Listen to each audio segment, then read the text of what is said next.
Welcome back to another episode of Fight Club. Unfortunately, not live this evening as we are suffering several technical issues on our end. Unfortunately, Twitch has also taken a dump on us, so we're going to have to do this slightly different. I'm afraid we've had to remove all the bets from for this evening, but I'm sure the coming matches and the season total will make up for it. I'm going to go and do a quick rundown of the team we have with us tonight. We've got Bay RJ with us. We have Madden. We have Apoth, who's doing the hosting for you tonight. We have Ehot Guerra, who's doing some commentating. The wonderful Elise Randolph has shown up again to be the tournament hoover for us, which is a big help. We have in the background Jane Fillon. We have Rain, which she will also be commentating for you tonight. Starfleet Commander and Sutonia, who is recording and doing the producing for you tonight. So big team again, and we're doing our very best to make this as watchable as possible. I'm going to give a quick shout out to our sponsors as well. Quick shout out for Plantronics, Cooler Master, CCP, and EveBet for all their efforts and support we have received from them over the last couple of months and the couple of matches that we have left. And with that, I'm going to hand over to Apothny. Hello everyone, as Nash said, welcome to the second episode of Fight Club that we are sadly having to record rather than stream live to you because of all the nasty tech difficulties.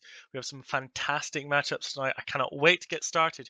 But first, we should absolutely quickly ask Mr. Bayarche, the master of fittings. We have had some fitting changes since last time. Do you want to just give us the super quick core rundown of what people should think about when they think about the changes?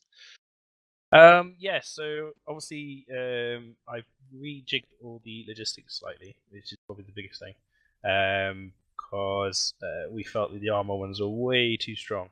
So the Agora has now only got small wraps, and the Executor is only an afterburner fit.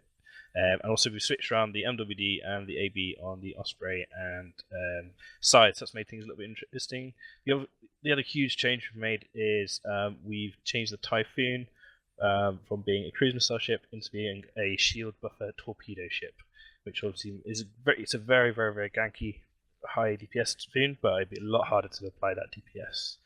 We also made a couple of other smaller changes, but those are the major ones that the teams have had to deal with. Awesome. So let's get straight into our first match. We have, by the looks of it, team. What's the name of their team? There they are. Team Scram Scene Investigation, also known in Tranquility as the guys from Lumpy. They're going to be going up against Johnny and Sons Fence Artists, which are known on Tranquility as the Tuskers. So Starfleet Commander and Rain will be bringing you this match. So let's head straight on over to them.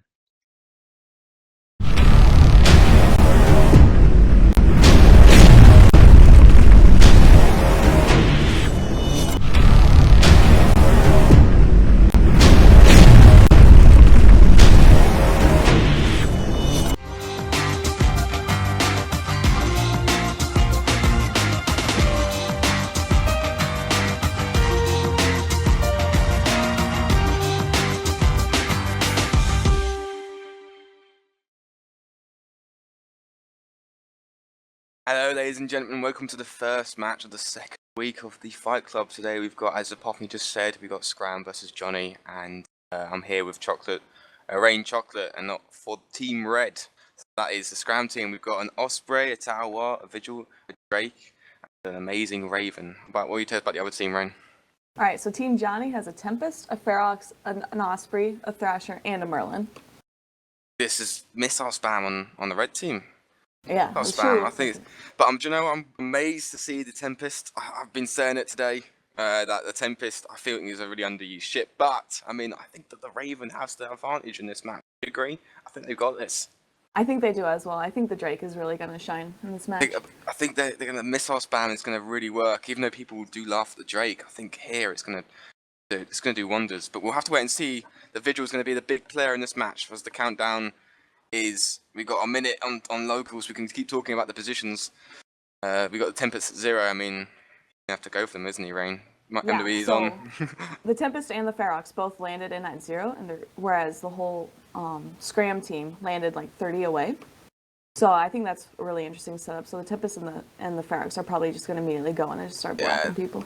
They know they have to get on top. The Ferox is an Iron Blaster, so it's got to get on top of things. I mean, it's just a matter of a question is I'm pretty sure the red team know exactly what they need to do and has got to get rid of that, get rid of the Merlin.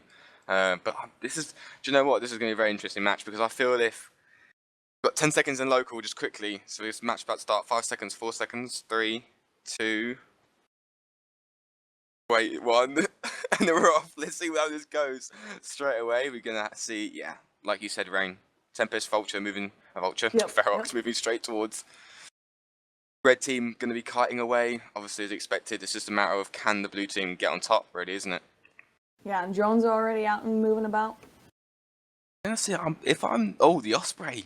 It's taking loads of damage. Look at that on the red team. Yeah, they got to take, I mean, Logi ships are really key in these matches, so they got to take them down first. This is exactly what I said. The Tempest is good. It's got great protection still, but they're trying to kill the Merlin, but it's not enough. Yeah.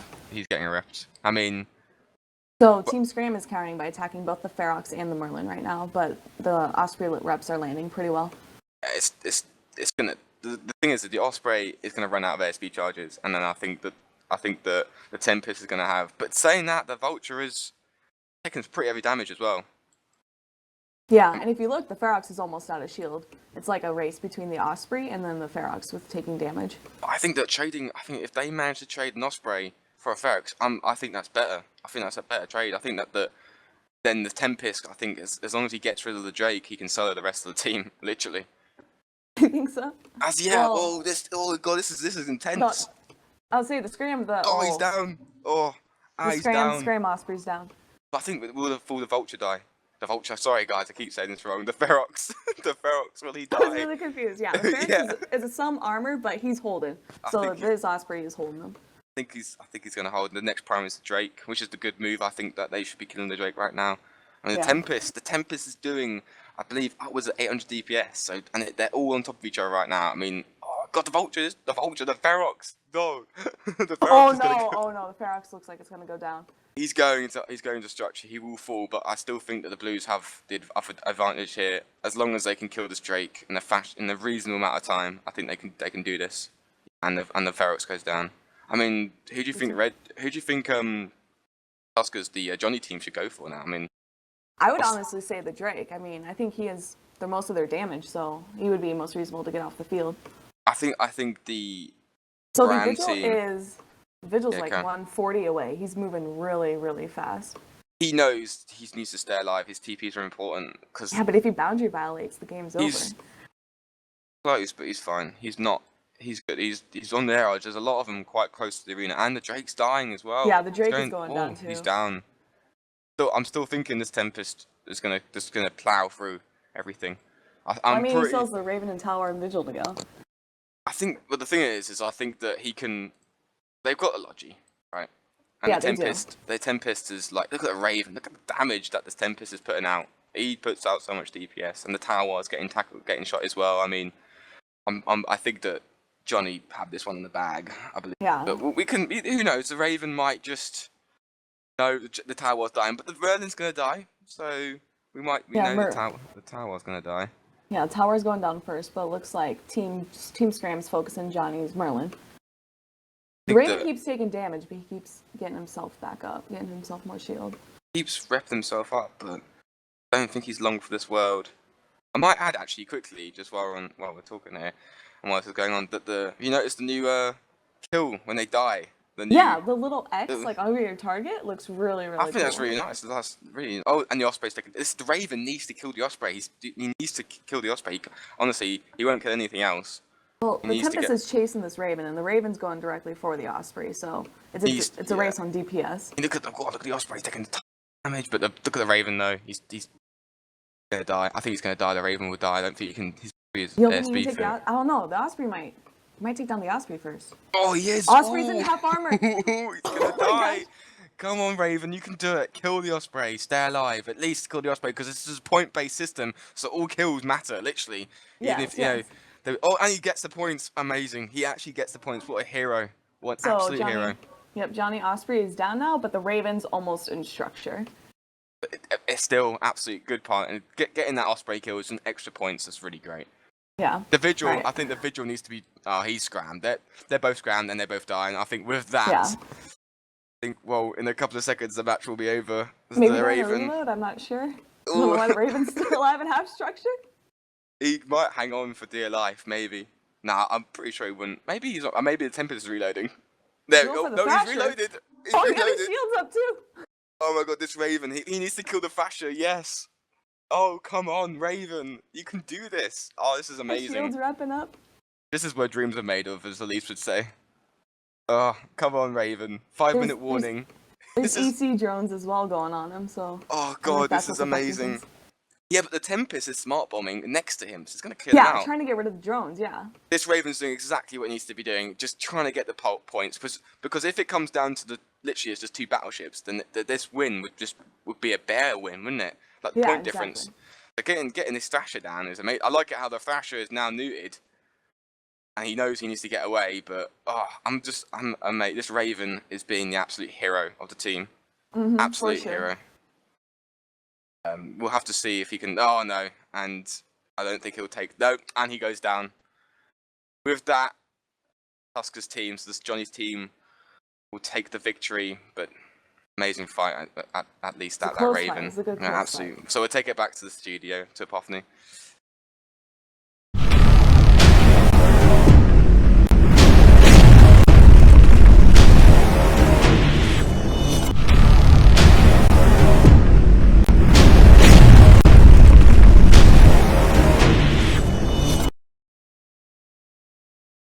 Okay, everyone, welcome back from that crazy first match. Swings in either direction the whole way through.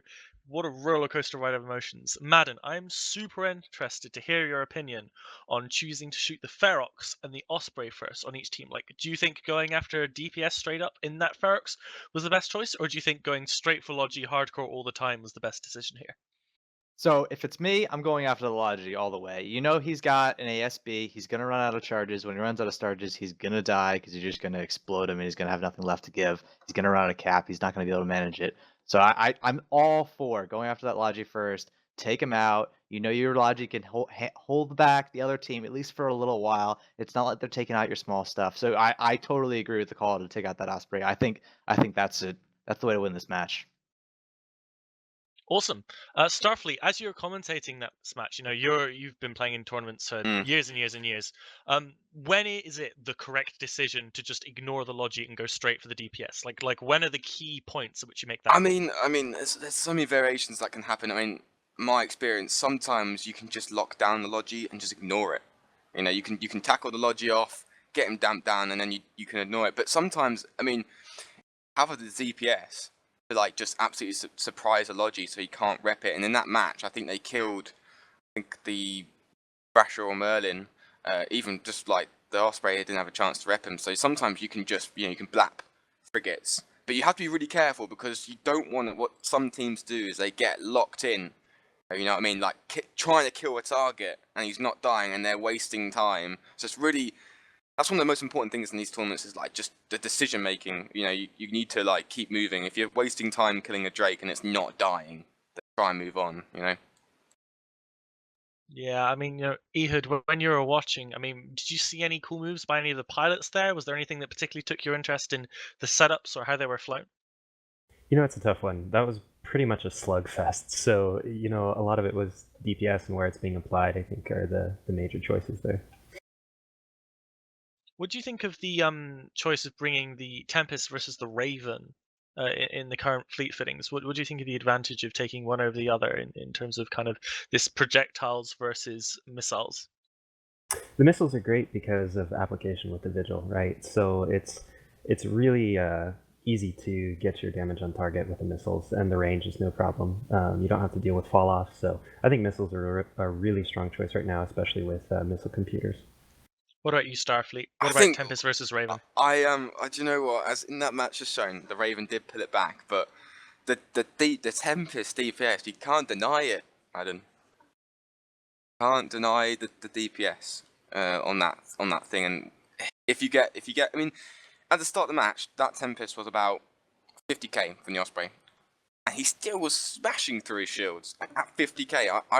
I just love the Tempest. I looked at the fit the other day and I thought, damn that ship. But I do think that missiles are going to be quite as strong as they always are in this format, just because they're very good at clearing tackle. But this match was a testament of Tempest and Turrets just kind of winning the day. Now, so looking to the next match, we've got Team Pretty Freaking Relevant, also known as Phoebe Freeport Republic, going against Team Scrub Squad, who are the Camel Empire guys. So, Rain, looking at the fitting list, looking at the ship list, what ships are you hoping to see today from the tournament? What ships would you really like to see on field? That's really tough. I'm a huge Logi pilot, so I love seeing really good Logi maneuvers.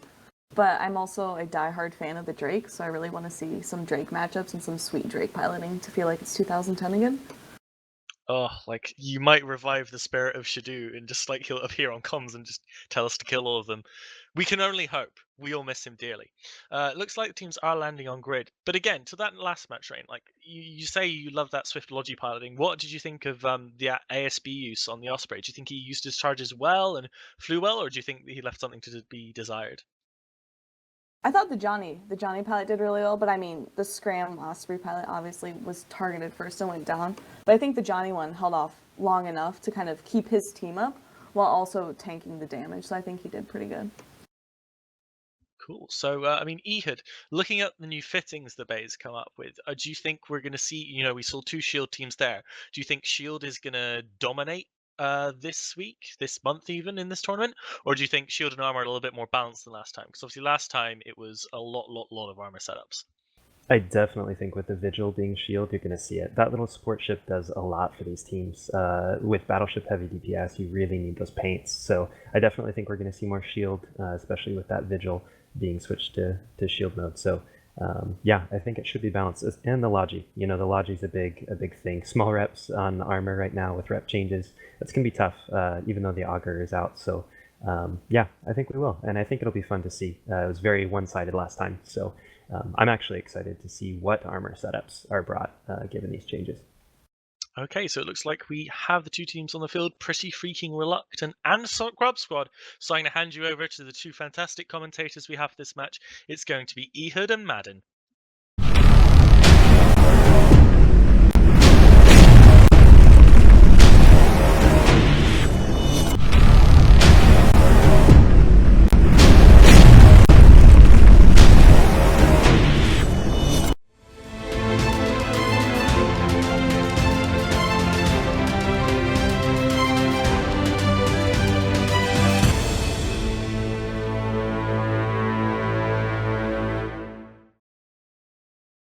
Okay, I'll take the handoff. I think this is going to be a pretty exciting match. I'm actually really happy to be doing Pretty versus Scrub, as they are both really talented teams. They both won at least one match, Footwork winning both of their matches, and I think that's going to be really fun to watch. So I'm just really excited to see what we can get here looking at Pretty and Scrub. So let me introduce Scrub Squad just to give you an idea of kind of who they are. For reference's sake. So there, basically you're looking at Team Camel. They won their first match, they lost their second, beating enemies, losing to Scram last time. So I think that puts them in a good spot, makes them hungry, makes them interested. Ehud, do you wanna introduce the other team here on the field? Yeah, we've got Pretty Freaking Reluctant, and they actually did really well last time. They got 30 points, which is the full amount of points, versus the Scrub Squad only taking up 18 points last match. So I think that, we've got a really solid match here. We've got the experience of the Camel team, but we have, the points that show for PFR. So I think this should be very interesting to watch. Yeah, so now as we're getting down to the countdown, we just hit 20 seconds. I'm pretty excited to have these 2 teams duke it out. Some really interesting fits and setups here with, you got basically, a nice, you got a Tempest basically versus a Raven, which is exactly what we saw last time around. But I think it's a nice variation on that. Again, you got the Drake, but what really excites me is one of these teams doesn't have Logi. And yeah, that's always fun to watch. I love teams without Logi because that means they're going one way or another and they're going to go fast. Ehud, do you have any other thoughts on this setup here as we go? Looks like Ehud's having some technical difficulties, but the match has begun. Both teams rushing at each other. What scrams are going to get down? What's going to get tackled? Ehud, what do you see? Take over for me here, Potney. That's cool. Madam, what are we seeing here? Well, we're seeing that Mollusk die, and it's dying hard. I am not surprised because it has no Logi. So thank God they're killing it because it deserves to die. It's Again, burning, it's no burning away, Logi. it's trying to pull range, it's trying to get out, but now the Brutix is taking a lot of fire already into half of its armor tank. Just the Osprey on the shield team taking damage here, repping through fine, got a ton of ASP left. Brutix This is going gonna down last quickly. That forever. represents so much DPS of the enemy team. This is hilarious. The entire team is gonna be dead before that Osprey is probably out of charges. I mean, that Brutix isn't hull. Maybe he's hull tanked. I don't think so, but he's definitely gonna die. That Oh, that by the Mollusk looks of it. is free. But unless taking that down. The Maulus did escape. That's wait, is the really Brutix solid gonna free fighting leave the there. is he gonna leave the arena? He's at 102. Do you think he goes for the Edge of Glory? 102, we've got a 125 arena limit. You got another few ships out there. The tower's at 95. The Osprey's even at 82. They're all kind of quite spread out at the moment. Ships pulling range, going in as best they can. That Brutix just kind of managing just to stay in hull. It's managed to get out of damage range. It's surrounded by a swarm of EC drones. Now the Osprey look like it's starting to run long cap charges. Also the Drake's starting to take a little bit of damage here. Whoa, there goes the Osprey. Oh my God, he's out of. Okay, well the Brutix survived. I'm shocked. Logi didn't matter. All right, this is totally ruined every expectation I've ever had about Eve. I don't even know how this is still happening. Somehow staying in hull. Still, it stopped taking damage for What? ages. Now it is again. Looks like some DPS drones have caught up to it, or maybe there's been a primary shift. Brutix finally going down. You're trading your cruiser for your battle cruiser here, and whilst the Osprey was down, they still haven't applied that much DPS. They've got the Mauler and the Tempest less, the Algos versus and the Maulus versus Vigil, Tower, Drake, Raven, and really here the target call is going to be so important. Oh, there goes the Maulus, huge Yeah, volley on the Maulus, and finally. the Algos taking damage as well. Did they just stop shooting for a while? I don't understand why that Brutix never died until their Osprey died. Were they waiting for it? I don't know, maybe he managed to pull range. Who can tell? The Agos narrowed its shield tank. Tempest even taking some damage. But where's the damage on the shield team? Drake very slowly taking damage. There's Tower so much really split slowly taking DPS damage. right now. That I don't Tempest understand. really needs to get in and really needs to start doing work. It's doing its best to smart bomb just one flight of EC drones off it, but it needs to get that DPS down, or they're really going to lose momentum here. I think actually, I think the story of this is it's the EC 300s for the win. I think that's the story that we really should be talking about. There's Vespas and there's Hornets, and they're everywhere. And I think that explains what's happening. I think that EC drones have actually won this match while I wasn't looking. I don't understand how, but they've done it. And Dude, EC I'm drones amazed. are so good. They're really low on EHP, so you can take them out quite quickly if you focus them. But if you just let them ruin your life and think you can only shoot other spaceships, then they will sneak up on you and they will ruin your life. We've now got the Drake going into its armor tank, Tower low as well. The armor team struggled, it lost its Brutix, but it looks like it's doing its best to make a comeback here. Will Yeah. that Raven be the decider like last time? Do we have Oh, another hero Raven on our hands? Oh, please let this be Raven versus Tempest. I honestly, that's what I'm hoping for. I think the Tempest has full charges. I hope this ends with Tempest. match, Raven versus Tempest. That's the dream. How is that not the dream? You just want to see battleships fight. When I play Eve, if I could just have battleships fight each other like fisticuffs, I would be really happy. See, the Tranquility guys say, oh, we want more battleship fleets, we want more battleship fights. Come play Eve tournaments, come play Fight Club, because that is where your battleship action is at. Mr. Hyde was asleep and is slowly waking up to the smell of battleship on battleship combat. That Mauler now going down to the third armor, another huge volley going off on the tower. Oh my god, this is hilarious. You got a Mollusk and 25% armor, a Mauler and 40% armor, a Vigil and 50% shields, and a Tower at 25% shields. I have no idea what's going to die next. It could go any direction. Take your pick. This is one of the dirtiest slugfest I've seen in any event match ever. And last week, I was at Nottingham, and those matches were crazy. I thought those matches were crazy, and now we have this. This is just ridiculous. They're just firing it. I feel like there's just a guy, and they're all just sitting there saying, "I want to lock, I want to fire." And now that some of them can, they're just firing, and there's no rhyme or reason as to the It really, decisions. really speaks to the piloting capabilities, as I say, as the tower gets really, really low. I mean, they're all obviously trying to shoot each other, but through piloting, through damage mitigation, each side are just vying for control, vying to get on top. So now we see the tower go down. Maulus now taking a lot of damage as well. The fact that they took so long to go down shows just kind of the fighting for positioning we're seeing here. Who can apply damage? Who's going to mitigate damage? Switching targets to whoever's in range or whoever pulls away, chasing people down. That Maulus now in the bottom of its armor tank. Mauler, bottom of its armor tank, but it's just a Vigil and a Raven. Yeah, what I don't understand is that Tower War with that Vigil, you'd think that combo, they could do great amounts of, actually killing things, especially that Maulus from range. But I think that Vigil, that Tower War, they've been hit with EC drones from the beginning of this match, and they haven't done anything. I think that's what's happened. I think, you just look at the EC300s of the Vespas. I mean, yeah, there's a few on both sides, but the huge majority, everybody from that team, from that Tempest side, they have all put out EC drones and they made that call. And until right as that Mauler dies, it's worked almost entirely. I mean, that Raven's looking really scary.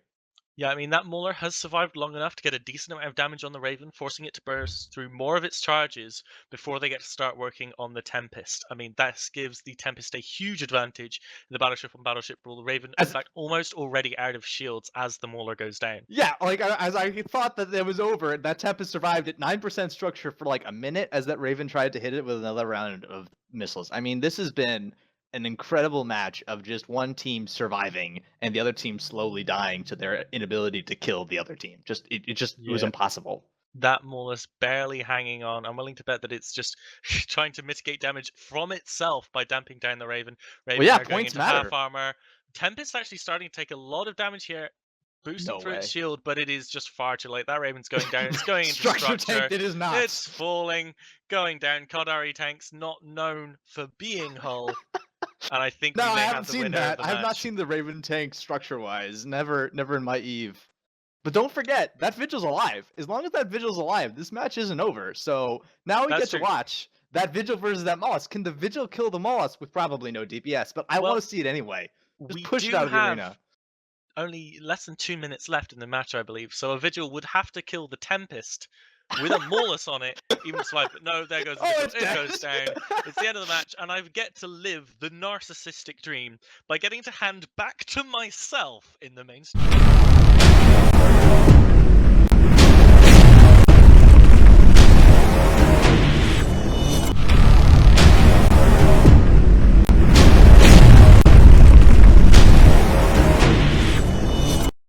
Hello everyone, welcome back. So, myself, having handed off to myself, that was an insane match. I don't even know where to begin on whatever the hell it is we just watched. Starfleet Commander, like, break it down for me. What the hell did we just witness? Yeah, like the Maulus pilot. I'm gonna clap to the Maulus pilot. I was watching him that entire match. He did a great job. He was kiting. He had the tower chase after him after a while. Honestly, that Maulus pilot, I'm just clapping to him. He did an amazing job just staying away, damping everything in. That's why everything had to come in, guys. That's why they had to fight, because the Maulus was damping them all down. They tried to go after him, but he was too fast for the tower, and then they realised to kill the tower. I think that, honestly, that Maulus brought everything in close so they can actually get it. Okay, I'm being informed by my glorious leader Nash Cadaver that I have to plug the CSM. Guys, the CSM's really important and you should all go vote for people. Right, now that crap's over. Rain, tell me about the decision to bring Logi versus not bring Logi. You said after the last match that you're a big fan of Logi pilots. What do you think of the choice here to bring a Mauler rather than an Ogre or a Executor? So I think it really, really worked for them, and that was more of their strategy than their ship pick. So Team Pretty didn't bring any Logi, but the Team Scrub brought the Osprey. And so what happened was Pretty went in and ECM'd and damped everyone besides the Logi. So they damped all the DPS, ECM'd all the DPS, and then they focused all of their DPS to destroy the Logi first, which, as you saw, the Brutix immediately died after, but it still paid off for them. Had they not killed that Osprey right away, they probably would lose. And so then they just ended up winning the DPS race against the enemy team, against Team Scrub. I noticed too with the Osprey, I mean, as a Logi pilot, I know how annoying it is when your team just kind of abandons you. And I was watching him on the field, and the Mauler and the Brutix, the Mauler and the Tempest were on top of him that whole fight. And there was none of his support around him. And so I would probably be really frustrated as a Logi pilot. I mean, speaking of those ECM drones, Madden, I know you are a man of opinion when it comes to ECM drones. What are your thoughts on the use of ECM drones in that match? As Starfleet applauds the Mollusk pilot, I applaud all of the pilots from Team Pretty for going guns blazing with everything with EC drones. I've been having conversations about that earlier today, and all I have to say is EC drones are a nightmare for the other team. Yeah, it's a little dice roll. You never know what you're going to get with an EC drone, just like with a box of chocolates. But damn it, if they didn't get them just so pissed, you could tell, you could feel it as the DPS went up and down. We're talking about a team with no logi. They went in with no logi, and nothing died until they killed something on the other team. That's incredible. I mean, yeah, their Mollusk pilot did a great job, and the Damps did their trick to an extent. But I'm telling you right now, that other team is probably sitting there going, "What in the world, EC drones? You are my nightmare." Okay, so that really was one insane match. The next one coming up is Team Clever Girls, which are the Pandemic Horde Duders. They'll be going up against Team, where is it? Team the Democratic Republic of Kanye, which is really difficult to say, which is CO2. So we got a little Horde versus Imperium action, kind of mirroring what's going on a little bit on Tranquility at the moment. So let's see what we've got coming up here. The team's getting ready. They're getting ready to go. We have been joined just now by Mr. Gorski Carr, if you want to say hi. Hello, guys. Yeah, I should probably do the proper plug here, as an asked me to. There are 3 guys on staff tonight that are running for CSM. It is myself, it is Mr. Nash Cadaver, Mr. Gorski Carr. Remember to go vote. Remember to really look into the candidates, decide who best represents you and best represents the community as a whole. It's a really important part of the feedback process as to how we develop the game. So massive shout out to everyone on the CSM who's trying to get on the CSM for trying to make it work, trying to make it as good as possible for CSM 11 to make this awesome game even better for everyone involved. Now, we do have these teams coming in now. We've got the first team coming in, the Pandemic Horde team. Ooh, I am looking forward to these ships. Now, let me hand over to the casters, because you're already sick of my voice, I'm sure. Let's go over to Madden and Starfleet Commander.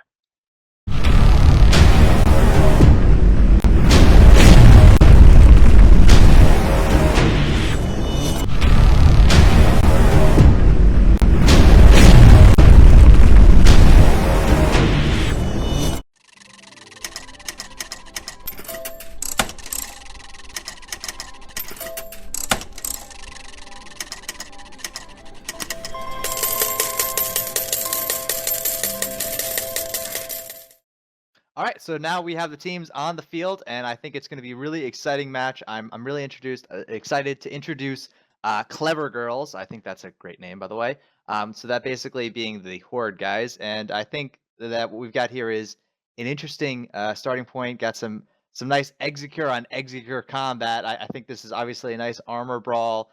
Some nice comparative teams. You got the APOC Megathron. I think the APOC for Clever Girls is going to be an interesting one. What do you think about this one, Starfleet?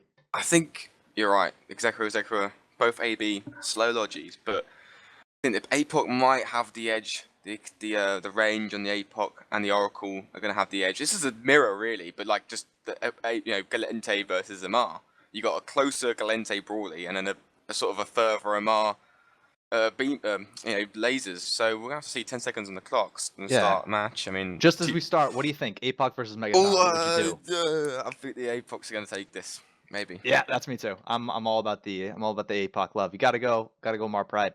Yeah, so the match is off the way, so we're gonna see what the APOCs are gonna go for. We'll have to see where the lasers are gonna go. Yeah, I mean, where's the DPS start? And are there ECM drones? That's what I'm really excited about. The Oracles are burning in. Oh, they're going for the Talos. It's taking actually damage. The Oracle's burning in. What's he? Crazy. Yeah, there are some ECM drones being pulled out. Swarms of them. All ECM drones. Oh, and some medium armor drones. That's really disappointing. The Maulus in armor. Maulus. Oh, he took a hit. Come on, Execure. This is the one problem with the Megathron team. They really don't have much. No range at all. They didn't even come into zero. Yeah, like I don't know what they were thinking. Same time, the Oracles are still close. I mean, the Megas. Oh, the Oracle is going to be going down actually.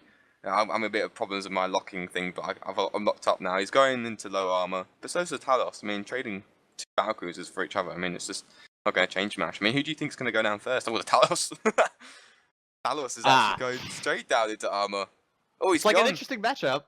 There he goes. There he actually goes. I mean, the Mega needs. I think even though I believe the Mega is rail fit, he needs to get in close.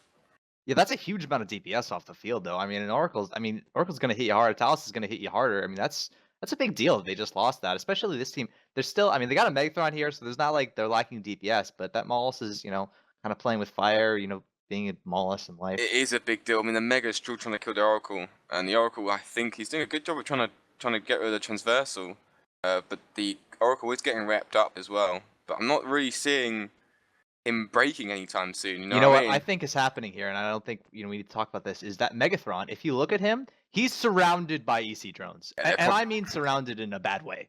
There's so many Vespas on him, he probably can't even see.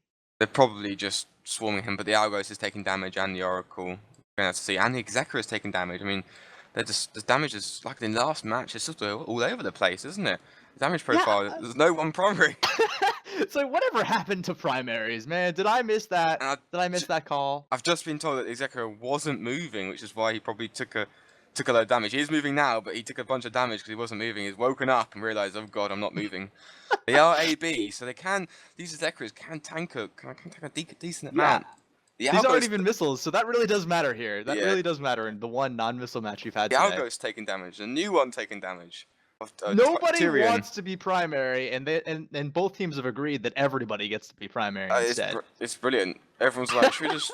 The Oracle is still hanging low on armor. I mean, have they just nah, we're not gonna kill him. The Executor, Mr. Binkins is getting he's getting wrecked. They're right pissed. now. He wasn't moving, and they're pissed about it. So he's next. That's what's happened. But the Oracle's still taking some damage. So I want to make it clear they are splitting DPS because they can. Yeah, no, no care. The Oracle is gonna maybe die, and the Executor is gonna die. But trading Oracle for an Executor, I mean, I still favour the APOC team. They're gonna have no Logi now. Megas are gonna have no Logi. So this is the What? You can't still. I mean, obviously you still favor the APOC team. I mean, the other team is dead. All they have is a Megathron. I think a not dead Oracle yet. I think that you're right. I think the APOC team is gonna take this, and the Algos, the Oracle's still alive. I mean, the Algos is gonna go down. I mean, well, how is that Oracle not dead? Is it repping? Oh, they have medium armor bots. That Megathron's got medium armor bots. So that's the trade-off here. CO2 is gone with medium armor bots and not with full flights of Vespas. And you've got, Horde. All they did was they won Vespas. And so far, that's been winning them the match. And I think it probably will, as that Megathron's now going to die because it has no reps and the Oracle does. No, I believe actually the Tier 2, the Megathron team had ECMs, didn't they, as well? They both had ECMs. I'm seeing. Well, yeah, but I think there were medium bots for armor. I think that came out of the Megathron. At least that's my explanation. Wow, look at my expectation. The damage. APOC too strong. He's just dishing out the damage, man. And Mega's getting wrecked as well. Well, because the Mega doesn't have reps, and the Oracle does. The Oracle, what? Oh, the Mega has. I just gotta say, the Maulus is getting spooky towards the edge of the arena. He's 103. Yeah, he's got space. He's not going to burn out. Fine. No, I'm not worried about the Maulus burning out. No, this match is all about how long until that Megathron dies. Which will be in a couple of seconds. It's a matter of time before he dies and runs out of charges, to be honest. And all that's left is the Maulus. I mean, interesting match. I mean, they didn't get anything. No. That's kind of disappointing, honestly. I expected more. Mostly CO2. I mean, I thought they get on top and get really in because the Talos, remember that the Talos basically had no impact. Yeah. That match. He died so early on. I mean, yeah, the other team lost. I mean, I don't know. I expected that Oracle to do a lot more. I mean, I guess the range really killed them, and the EC drones did some. But and now they just randomly are shooting the Executor. I think we got to keep talking about the oddity of this world where people just keep splitting targets. I don't understand why people keep doing that. There's already good fights in local. The Maulus is still alive, but he needs to. Well, this is a point-based system, so him staying alive is actually critical. Good. Yeah, like although he's run, Maulus, run. He may as well stay alive because it's the points. Yeah, we're about a little more than halfway through the match. So all he has to do is. Oh well, he did damage. Stop it, Maulus! What are you doing? Drones coming up towards him. I can see some drones. Yeah. That Hornets, what do they got? One flight of Hornets. That's not going to do it. I think it's probably. What do you think? Oracle. The Oracle shooting him, and maybe the APOC too. I'll get some lucky tracks on it, but the Maulus, he can easily just sig tank this entire. Like you'd think so, but he's lost more armor since we've been saying that he's not going to die. He should be able to. He's going nearly 2k. Well, he's dying, but he's going 2k. What is happening? And he's down. I think he got closer. Well, he's dead. And with that, I will hand it back off to the guy you love to talk, Mr. Popney.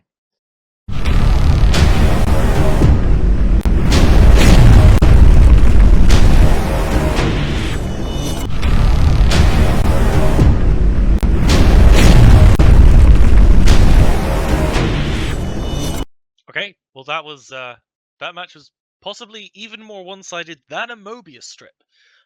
Rain, what do you think was the deciding factor there that meant it was just such a clear victory for Team Clever Girls? I think it had to do a lot with the Logi drones and the ECM drones. So I figured you'd ask me a Logi question, so I was kind of planning on that. But I was watching the Excurs and like how they were repping the primary target for each team. And I believe when the Talos went down, the Excur was like lodging the Malice, the friendly Malice. And so I was really confused as to why he wasn't repping the Talos, and I just like watched him drop. Whereas the enemy, the team, I think it was Clever Girls, their Excur was actually with the Algos the whole time, and like the Algos was like trying to defend from like ECM drones and keep the Excur alive. So I think it had a lot to do with the ECM drones and applying them and whether they paid off or not. And then I think some Logi drones came in there and helped as well. Fantastic. I mean, Ehud, now that you're back with us after the tech difficulties have been sorted, usually in tournament settings, we do not see the attack battle cruisers, the Talos and the Oracle. I think we saw one Oracle team in the last Alliance tournament from, I want to say the Ronin, I'm not 100% sure on that. But why are they so rare in the tournament settings when they put out so much DPS? The basic gist is that they're pretty squishy. You know, they've got a big SIG, not a lot of tank, and so it's pretty easy to take them down. As you saw with that Talos just got ripped apart. And I think that's really, really smart play by the team there to put all the EC drones on the one Megathron and then just destroy the Talos with DPS. Basically mitigates the entire damage of the team. I mean, the Algos isn't putting out much, so you know, that's a perfect play right there. I think splitting the difference with the rep drones was just not as good. Yeah, so you don't see him in there because, like we saw with that Talos, the Logi could not keep him up. He couldn't even catch him because it's just too easy to hit those combat battle cruisers. I mean, Starfleet Commander, do you wanna expand on that a little? Yeah, well, I was gonna say, like tier 3s. I mean, the battle cruisers, they can, like Ehud said, I mean, they barely use them because the tank's terrible. But I mean, and you're right in saying, Apophany, that I think the Ronin did use them in the AT. I think they used the Oracle. Am I right? I think they used the Oracle. Yeah. And it did work, didn't it? Or did it fail? I can't remember. But we actually, No, they won. we actually practiced against that setup in training. Just a bit of a insight here, and we actually got destroyed by that setup. It just wiped the entire. I was surprised that we walked on grid training, Oracle setup. You know, we laughed a bit. You know, oh, this isn't going to be great. And then our entire support wing disappeared. But I feel that like the reason why they're not used a lot is because they're just too. You know, they haven't got a tank. And I think before the Ronin used them, the last time that I remember seeing a tier 3 battlecruiser was in AT10, and it was Goonswarm Federation used Taloses in amongst their Vindy setup.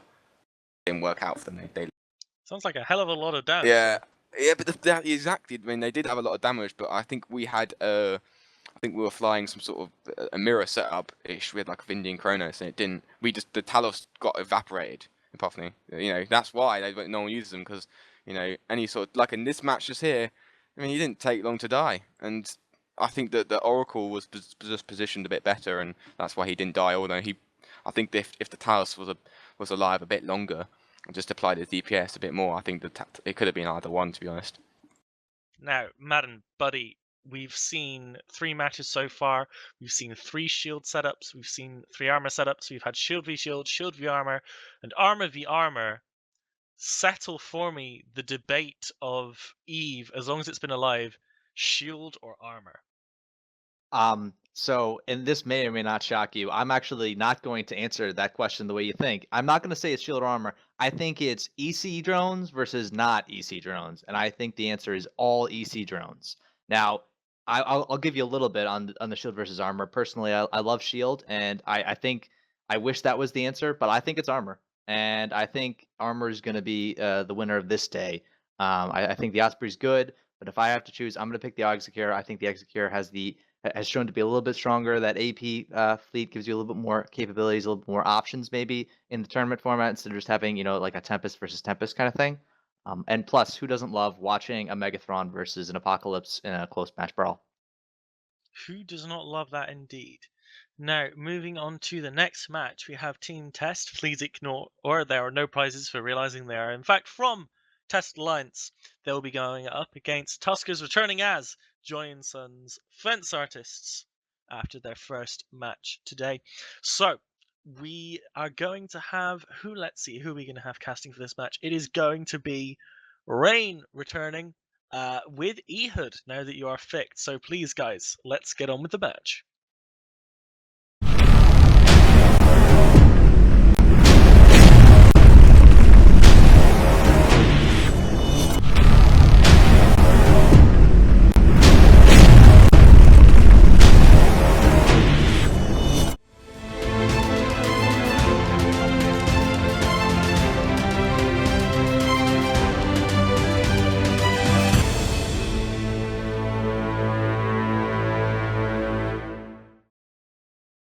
Hey, I'm Rain, and I'll be introducing Test Team. They have an Abaddon, a Harbinger, an Excur, an Algos, and an Accursus, so a typical armor fleet. Ehud, do you want to introduce the Team Johnny? Yeah, Team Johnny of Tuskers is brought a Tempest, a Ferox, an Osprey Philology, a Thrasher, and a Merlin. Tempest and Ferox have come in at 0, going to try and get that quick tackle and apply damage with the Ferox blasters. So.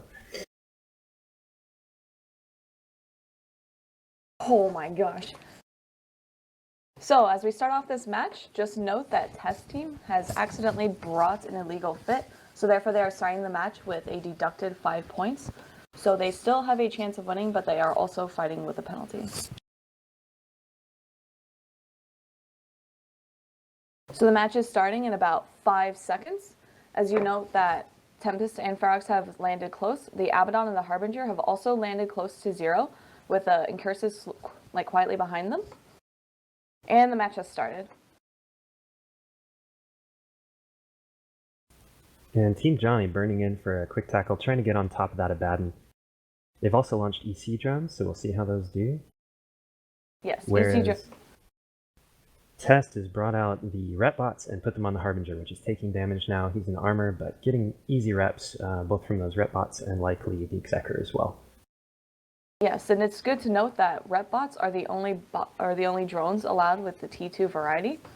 So those are actually really, really powerful if used correctly in matches. Team Johnny's ECs are all over that Abaddon. I don't see him getting a lot of damage off. As you can see that Team Johnny isn't taking much damage. Just the Osprey taking a little bit of shield right now, but the Harbinger is in armor. He's trying to kite away, get away from that damage, and we'll see if he's able to do it, as the Tempest is, kind of chasing after him a little bit, trying to keep damage applied. Yeah, he went into the Team Johnny's backline to start shooting at the Osprey, as the support team's going in now as well. Yeah, the Merlin is actually coming in now on the Abaddon. We'll see what he does there. Maybe trying to get a web, maybe trying to get a tackle, we'll see. The Tempest now has no ECM drones on him, as he's... Oh wait, he never initially did, but he's also smart bombing like crazy. Damage. That Incursus split damage going to it right now, and he's dipping down, able to rep just into armor as he gets really close to structure. So we'll see, we'll keep an eye on that. He's taking reps, but the Harbinger, that split damage, it's really tough right now for the Team Test. Yeah, the Excur is splitting reps between both the Incursus and the Harbinger to keep them both up in the thick of battle. Small ships from Team Johnny were on this Abaddon. The Harbinger, but the Merlin split off. He's going for a tackle now on, it looks like the Incursus. So a lot of choices of switching from target to target, trying to make something happen, as those armor reps are just, they're just working. And the Osprey is having to use up his ASB charges. That Harbinger, that Test Team just dogging the Osprey, trying to get that Logi down so that they can gain a clear advantage. But now the Harbinger is about to hit structure. Yeah, I'm not quite sure losing the Harbinger for attempted to kill the Osprey is worth it, especially when the Osprey's only at half shields. The Abaddon for the Test Team hasn't been doing really anything. I think I maybe saw him shoot once, but he has so many ECM drones on him. On the Harbinger, there he goes. That Ferox was just able to apply way too much damage with those blasters, and so the Harbinger's gone. That's a lot of DPS, and it looks like the Incursus might be next as he dips into structure as well. Yep, and there he Randy's goes. gone. It's not just the Abaddon, the Excur, and the Algos left for the Test Team, whereas the Team Johnny has full members still. No one really in any trouble besides this Osprey. Yeah, and it'll be tough for that Abaddon to get damage out. I think he's still got quite a few EC drones on him. Yes, he does. Vespas and Hornets, so He has a lot, and it looks like he's shooting at the Osprey, but the Osprey's health isn't really moving at all. Yeah, he's not jammed. Abaddon is shooting at the Osprey. Hard to apply damage. Now the Thrasher taking a little bit of damage as well. This is going to be near impossible, I think, for the armor team of Test to pull out, as the Executor is now taking damage. They've switched primaries from the Algos to the Executor, trying to get those reps down so that they can clean up the field. Yeah, it looks like the Algos and the Executor are probably going to be going next. No one's really messing with the Abaddon since he's pretty much worthless with all those ECMs on him. Yeah, and he's Executor's really about. tight on Nuke Cave and the Osprey, but I just don't see it happening for the Test team, which is going to be very unfortunate with that -5 penalty. They might actually be losing points on their total points if they whelp the field. If they lose all their ships, they're going to be -5 to their overall score, so that's a big problem. There goes the Executor. Now the Algos will be easy, and after that I think we'll see the Abaddon get whittled down. Yep, both the Tempest and the Ferox took down that Osprey, even though he had armor bots on him. This Algos trying to take down the Thrasher, but he's not going to be able to. Half structure, now 3/4 structure, and there he goes. Now it's 5v1 on his poor Abaddon, who's pretty much done nothing because of the poor ECMs. He's still worthlessly shooting at that poor Osprey. He's just sitting right next to him doing nothing. The lasers are just not applying. Those large lasers aren't going to be able to hit anything orbiting at 500 right now. He's webbed, he's EC'd, he looks like a whale with a bunch of whalers around him with harpoons just attacking this Abaddon, and he's not going to make it. I can just feel his fury as a pilot, just not able to do anything with 5 guys just sitting on him, just laughing. Poor dude. You know, what we haven't seen is the EC drones being taken out by these teams, and you know they were able to tank. This army team was able to tank for quite a while, but we didn't see the ECs dying, and I think that's maybe a mistake, maybe a call that needs to be made by that test team to have the Algos, have the Harbinger, have those ships destroy the EC drones so that their team can be more viable. Yeah, I did notice one of the other matches that some of the destroyer pilots were actually shooting drones on the Logi, so that might be an actual effective strategy. And they may have taken out the Vespas. I seem to remember there were Vespas on the field, but now there's just Hornets. So they may have taken out the Vespas, and that might be why the Abaddon is still able to fire, but too little too late. There goes the Abaddon of Red Burly Squirrel, and that match goes to the Team Tuskers. Johnny. Yep, and with that, we'll send it over back to Apophany at the booth.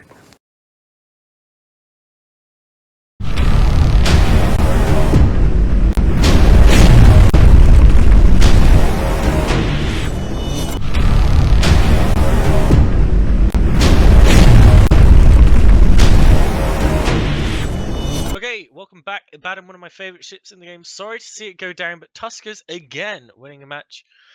Another match where we didn't see a single ship lost from one side, a complete whitewash. Now, guys, what are your opinions? We've seen such a range of battleships today, from Abaddon to Tempest to Raven and beyond, even Megathron.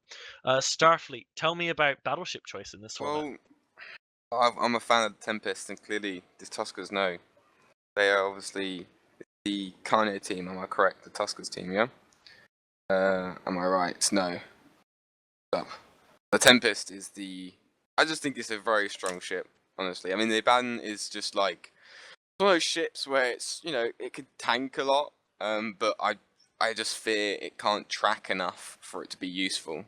That's one of the problems. It's very slow, very, very slow. It can't really maneuver itself, which is what the Tempest has over the Abaddon. It's a lot faster, does a lot more damage. I'd say it's got about the same tank, because the Abaddon has a nice being an MR ship and a nice resist profile, lots of armor, but I think the Tempest and the Raven will be the most popular today.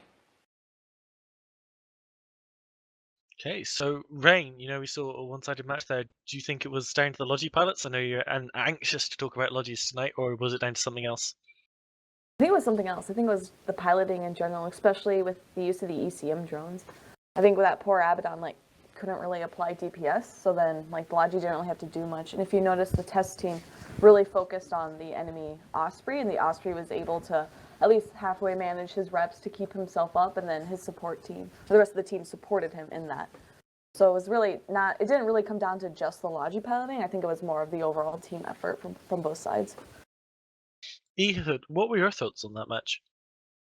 It was really interesting to see the target switching coming from Team Johnny that I think was really effective. You know, they were on the Harbinger, they moved to the Algos, they came back to the Harbinger, were able to take it out and get the positioning. Whereas Test just, you know, they just kind of dogged after that Osprey, chasing it around with the Harbinger, not really trying to shift the weight, the gravity of the match. And you know, I think that's a little bit of an experience thing.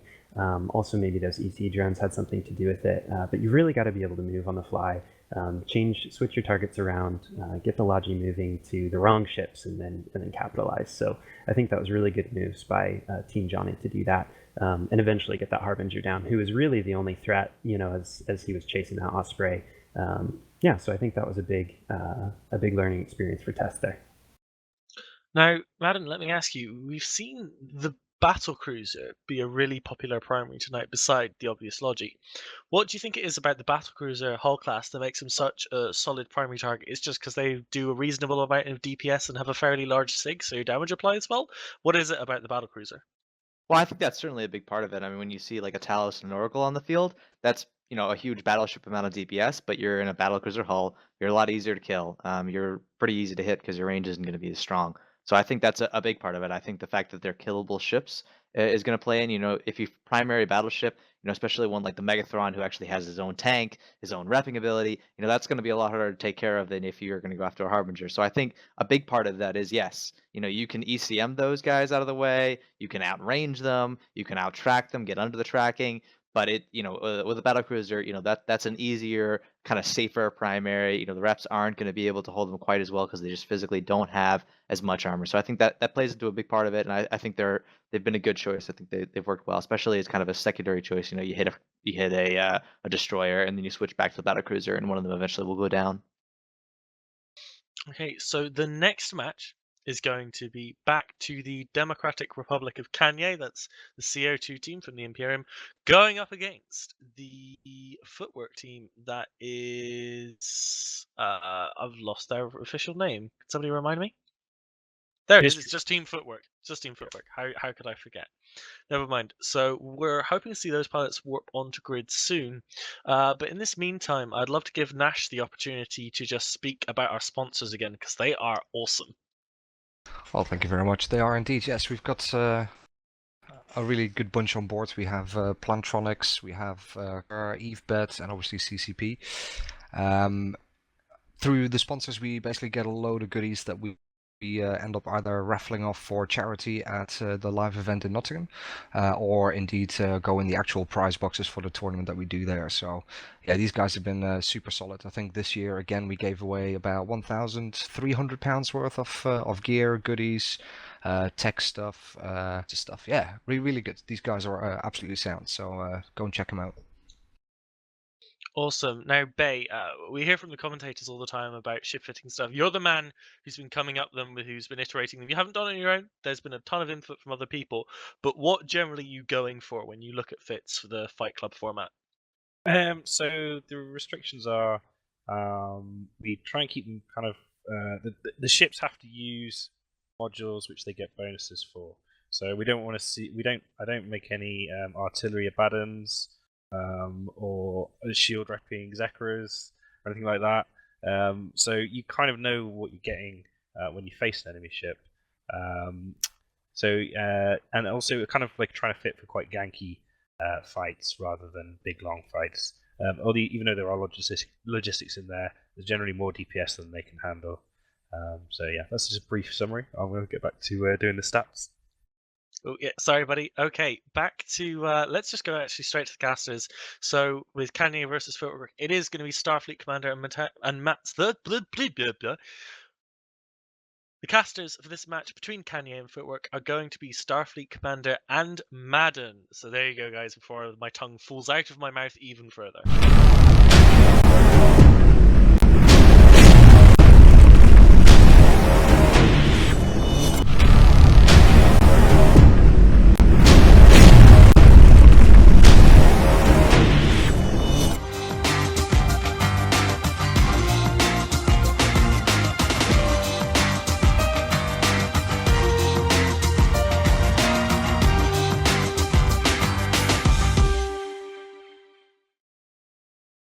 Hello guys, welcome to the 5th match of the day. You're here with Starfleet Commander and Madden, and we have an interesting, exciting match, wouldn't you say, Madden, here on field.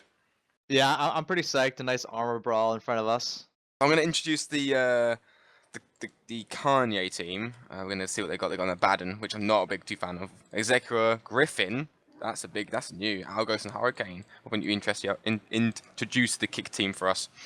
Yeah, kick team is not as exciting. You got an APOC, you got an Oracle, you got a Mollusk, you got an Execure. I think this is a pretty standard fit, something I'm used to seeing, something I expect to do well. But I'm really interested to see if CO2 with a Griffin and a Hurricane and an Abaddon magically become awesome, because that would be really funny, especially if the Griffin just jams everybody for the entire match. I'd laugh a lot. It's just exactly like the drone conundrum, isn't it? It's just a chance-based system. It could be crazy and work, but I'm worried this Abaddon and Kane setup is a bit just not really thought through that much. I mean, the Hurricane needs to get on top. The Abaddon can shoot from range. We've got 15 seconds in local. I still think the APOC and Oracle are going to take it. Don't you agree? I'm with you all day. I actually don't like it at all. I think it's a poor choice of ships. You know, it's a weird DPS types. It's mixed ranges. I think they're going to see a lot of split DPS, and I'm not a fan. And match is off on the way, so we're going to see where the damage is going to hit first. The kick team have the advantage. They can hit out to pretty much where they are right now. They can hit out to anything. You know, we've got the Hurricane at the center, but we'll see. And the Hurricane, as I just said, is going to start to take the damage. Yeah, interesting to see the Hurricane starting to take damage as they kind of play with its shields as they disappear. Let's see if it actually takes any armor damage.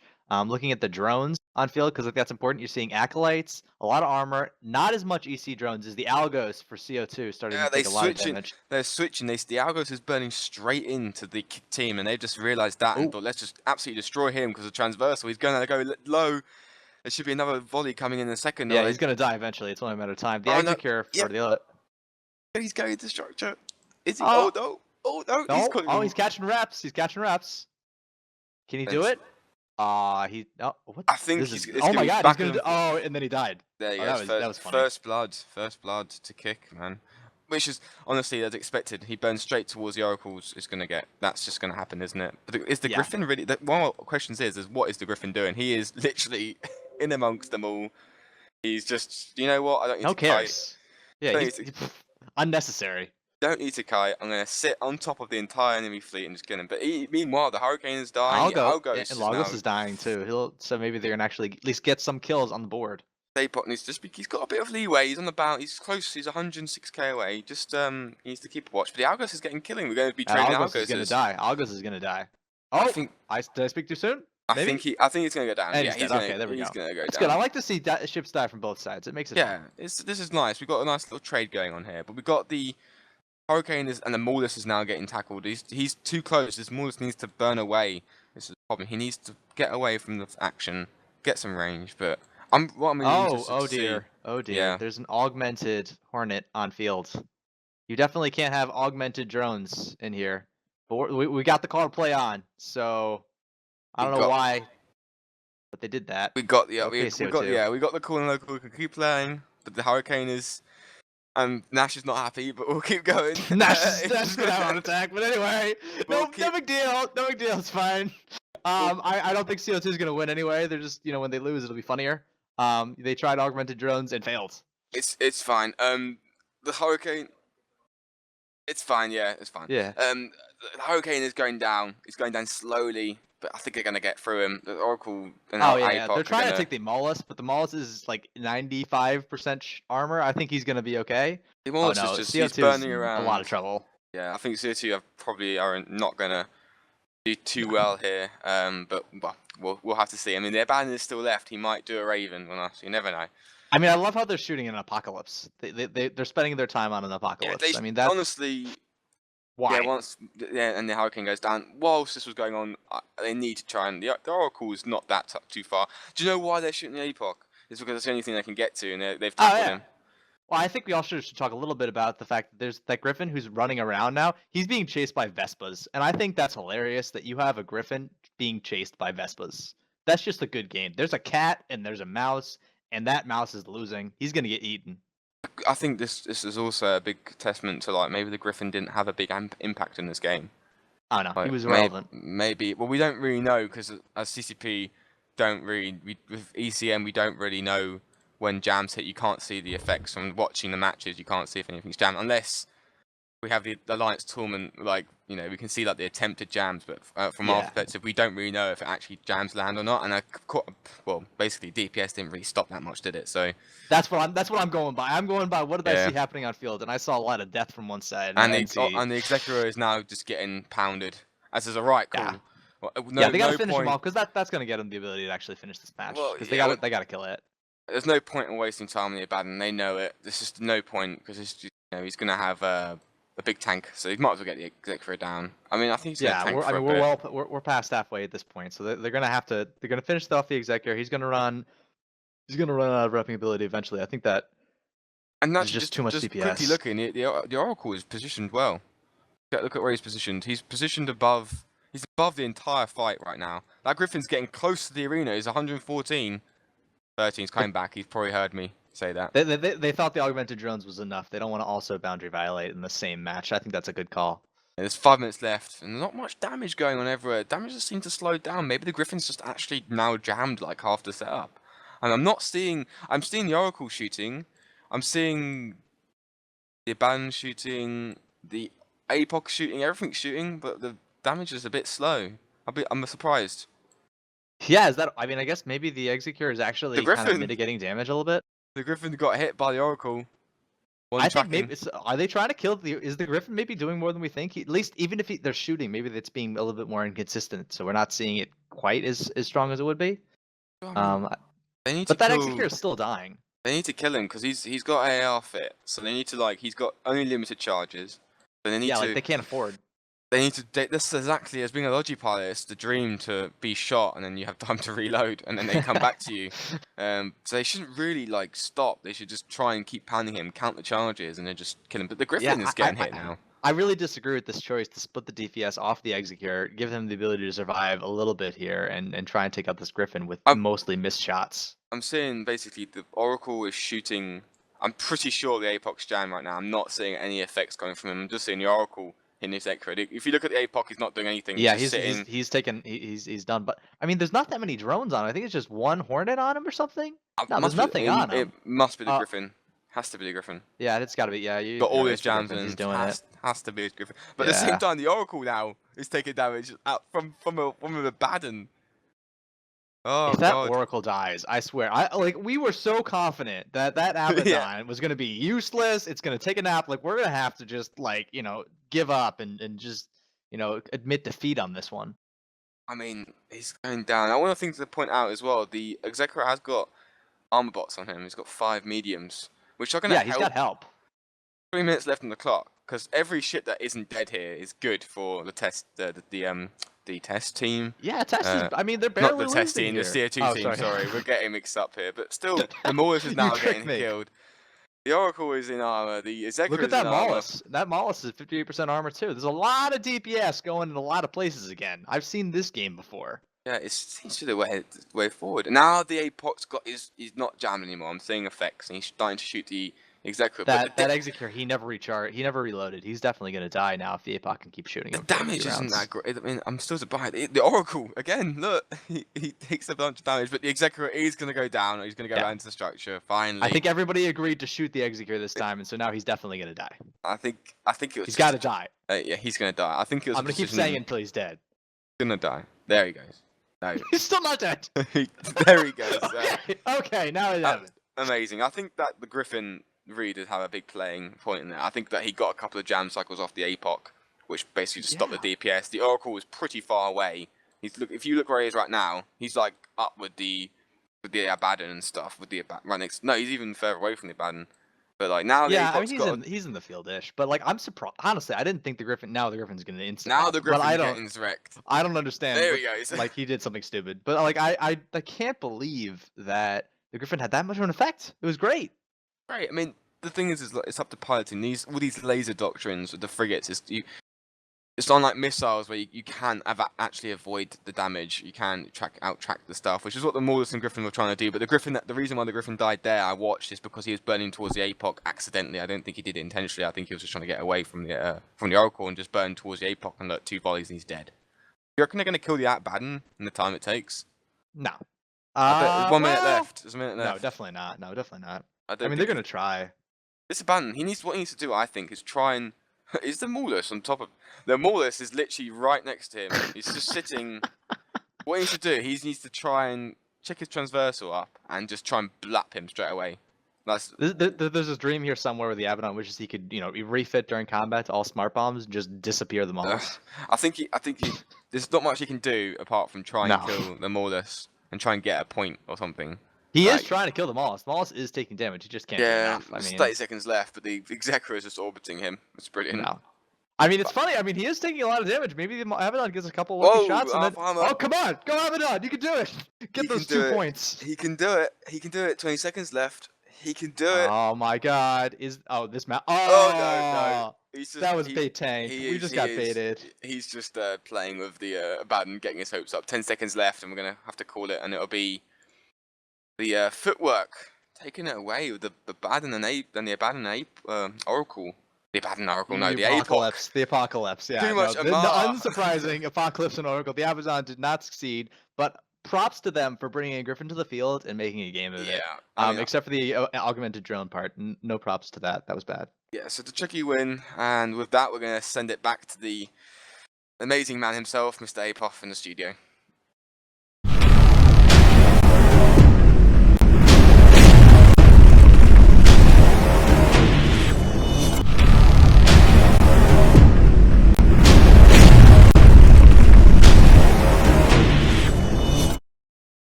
What a fight, guys. Now, Abaddon, Apocalypse, Rain. 2 beautiful Amar laser boats. What's your thoughts on one versus the other in this tournament format? Well, I think the Apocalypse has shown that it's probably better than the Abaddon. But I really want to talk about the frigates in this match because I know this match lasted the full 10 minutes. And the Griffin and the Maulus the Griffin died towards the end and the Maulus survived. But as I was watching, the Maulus was just flying around the arena and the Griffin was right on his tail. And the Griffin has actual rockets, whereas the Maulus I don't think has really much DPS. So it was just like, I really wanted some Benny Hill music just to watch this little match where the Maulus was running and the Griffin was chasing him. And then you could see everyone's drones on the Griffin as they were trying to catch up to jam him and whatnot. I think the Maulus probably did some elite piloting where he managed to trick the Griffin into getting caught by someone's webs or Scram because he ended up dying towards the end. But I just thought it was really, really funny to watch, and it made the match hilarious for me at least. Oh man, we should have frigate cam for that, the first person mode of just the Griffin going down, some dam busters going. Anyway, Ehud, talk to me about the Oracle positioning.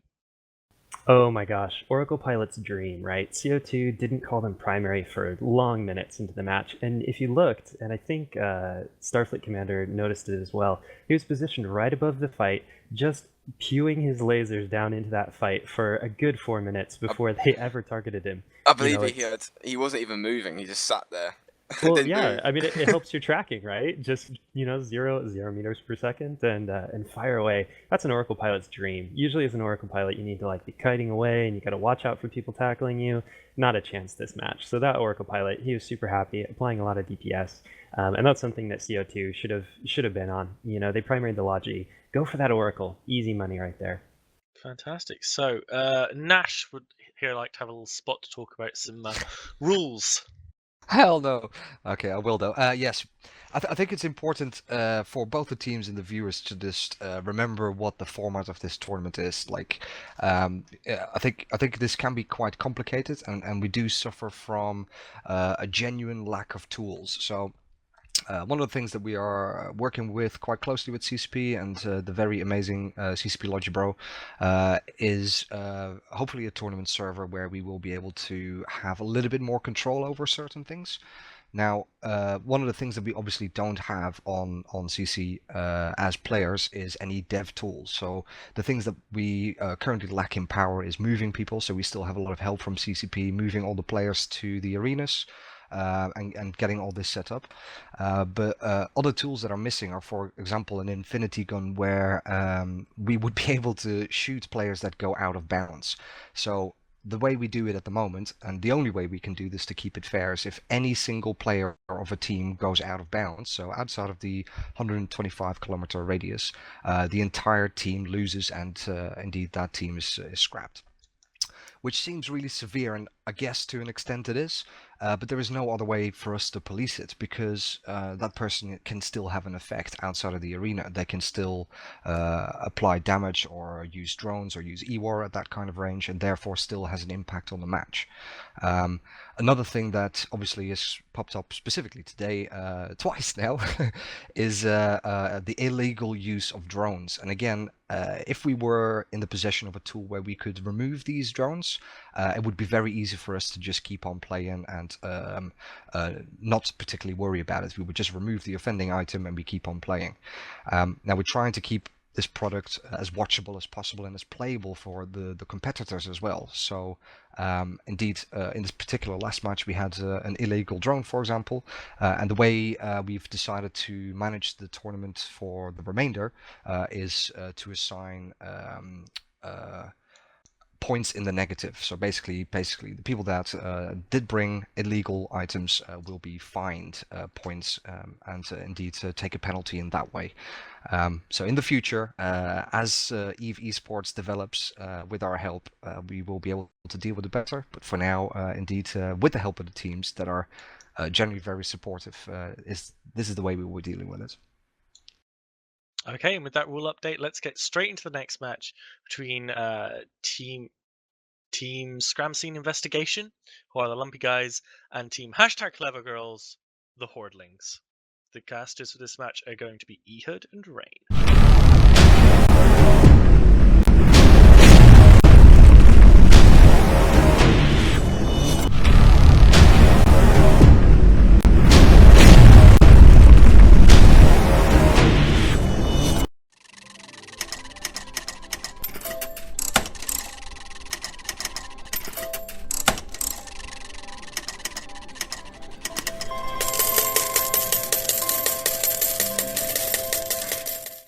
Thanks, Epothny. We've got the teams on field, and we have Team Scram Scene Investigation of Alliance Lumpy, and they brought the exact same setup they brought before. They've brought a Raven, a Drake, an Osprey, a Tower, and a Vigil. This just missile smash comp is what they brought before, and I think it'll work quite well against this armor team.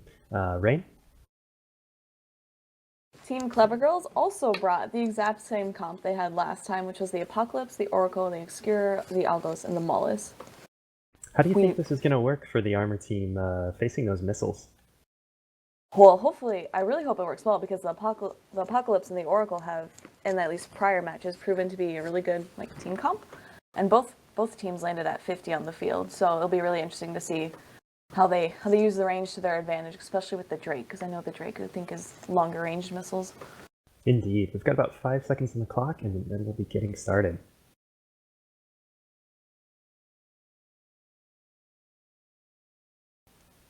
We'll want to keep an eye on the primary calls here to see who gets primaried first. This missile team has the range to start, so we'll see where their damage ends up going. Yep, and as we note that the match has started, and already damps from the Mollis are going to Team Scram, so hopefully they can manage that. As they're targeting the tower actually first. Yeah, I think the damps are going on the Vigil, and the DPS is hitting the tower. Really smart play there. Yep, but the Osprey's keeping them up, at least part way. The tower's taking a lot for some reason. I don't know why they're throwing everything on him. And ECM drones out on the field. That Osprey split some reps over to the Vigil, but he's still able to catch the tower. Tower tanking barely, taking that laser damage at range. They're moving, but they're not really moving towards each other. It's really interesting to see. I know the Apocalypse, I think, is closest towards Team Scram. but they're moving Yeah, very the slowly. tower looks to be trying to get an edge, maybe an in as they're dancing around. They're like a couple of fencers right now, just looking for an opening, looking for a way to get in there and apply their damage. But they're just not able to get it now. And we haven't seen a lot of damage coming from this missile team. It appears they're just holding back, and I'm not quite sure why. I wonder if it's just like, what do you call it, a Mexican standoff where you wait for the other team to move, and then that way you're able to counter them and really go in once they fall into, like, I don't know, say a trap, or they're trying to just bait tank something. I'm not quite sure what's going on. Yeah, this missile team, I think they would benefit, since the lasers are kiting out, they would benefit as moving as a group, and just moving in. But that appears to be what the laser team is doing now with the APOC. He's coming in a bit closer, and so maybe we'll see some damage start to come out. Yeah, and Go ahead. Oh, I was gonna say, I do notice the team Scram has ECM drones out, but they're not actually applying them to anything. They're just kind of sitting on the field. Oh, now they're moving. Drones are starting to move more now. So Now they're moving, but the Osprey taking huge damage, and the Raven moving in. It looks like the battleships are going to meet each other in the middle, but that Osprey is taking a lot of damage. He's hit half armor now, and the laser team, the damage is just bursting onto that Osprey, and he's having a hard time tanking it. Yeah, he's able to rep himself up to at least half, and every time he goes back down. But now it looks like he's able to at least maintain his tank. No, still taking damage, whereas the Algos for Clever Girls is taking damage, already in armor, but getting reps. Yeah, we need to see that Osprey pull some range. We need to see the Team Scram really get that Osprey out of the way to switch that primary. They need to get the primary switched, or this Osprey is going to go down. Yeah, I'm not sure what he's doing. He's almost out of armor, even though he has some shield. So a couple more good hits and he'll be gone. Yeah, he's in half structure, three-quarter structure. No. If this Osprey goes there's down, which he Osprey. did, oh my gosh, that's going to be really tough on this shield team. They'll not be able to hold their tower now. They'll not be able to hold their vigil, but damage going onto the Raven really fast. I don't know what Team Scram is doing right here. They're trying to primary the Algos. They're not getting damage out. I wonder if they're being jammed or what's going on. Yeah, and if you even look at the reps the Algos is taking, the Logi looks like he's only having like 1 or 2 cycling on him, because he's not going from like all damage to full damage. It's just like kind of passively repping him, or maybe it's drone bots or something. Yeah, I think the Raven is likely jammed. He's got a lot of EC drones on him. He's tanking a bit, but not going to be able to tank this. The damage isn't applying. Oh, there we go. Some hits to the Oracle. That's what they need to be doing. They need to get the Raven and the Drake shooting that Oracle, taking it down, getting rid of that DPS. We'll see if they'll be able to do it through the Executor reps. I don't think they have a very good chance, as the Raven is dipping down now into about 3/4 shield. Yeah, he's not. The Raven, I don't think, can hold. I think does he have rep bots on him? No, he doesn't even have rep bots on him, but all he's in armor now. Just ECs, and he's not going to make it. This Oracle is taking damage, but not enough. He's also getting reps. Yeah, the Raven's in structure now. He's gonna go, but the Oracle's at least half armor. So he's Trading reps. a Raven for an Oracle is not a fair trade in this match. You need to see that Oracle go down quickly so that you've got the DPS advantage, because that Drake is heavy missile fit. He doesn't have a lot of damage here. Yeah, the Oracle's catching reps. I don't think he's gonna go before the Raven. Raven's almost out of structure and he's gone. We'll see if the Drake can take down this Oracle by himself. I really don't see it happening. But he is dipping into about 3/4 armor. We'll see where those reps land. There goes the tower of Team Scram. Tower. He went down fast, too. Rest in peace, my friend. Rest in peace. Yeah, I just don't see this going for the shield. It's not going to happen. Where was the damage from Team Scram? They didn't touch the enemy team until it was already too late. Yeah, Oracle catching reps.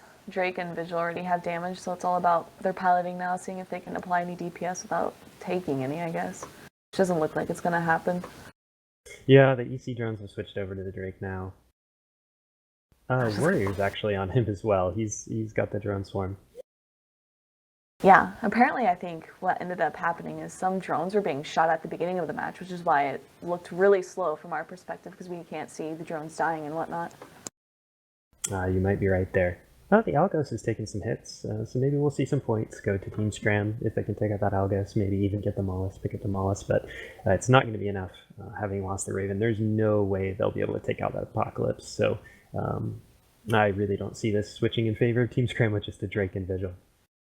Yeah, and I'm a huge Shield fan, so I was really going for the Drake. I was hoping the Drake would win, but now he's on structure. Oh, And there gone. goes Blood Pearl and the Drake. GG. Now it's Now just this the Vigil. Can he escape? Can he save points for his team?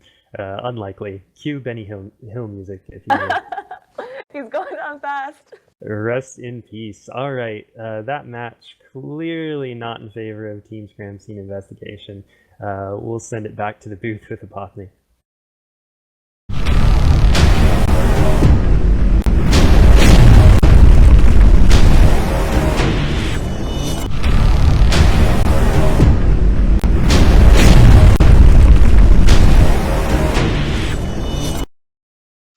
Okay, so another great match there. Pandemic Horde Team Clever Girls taking the win.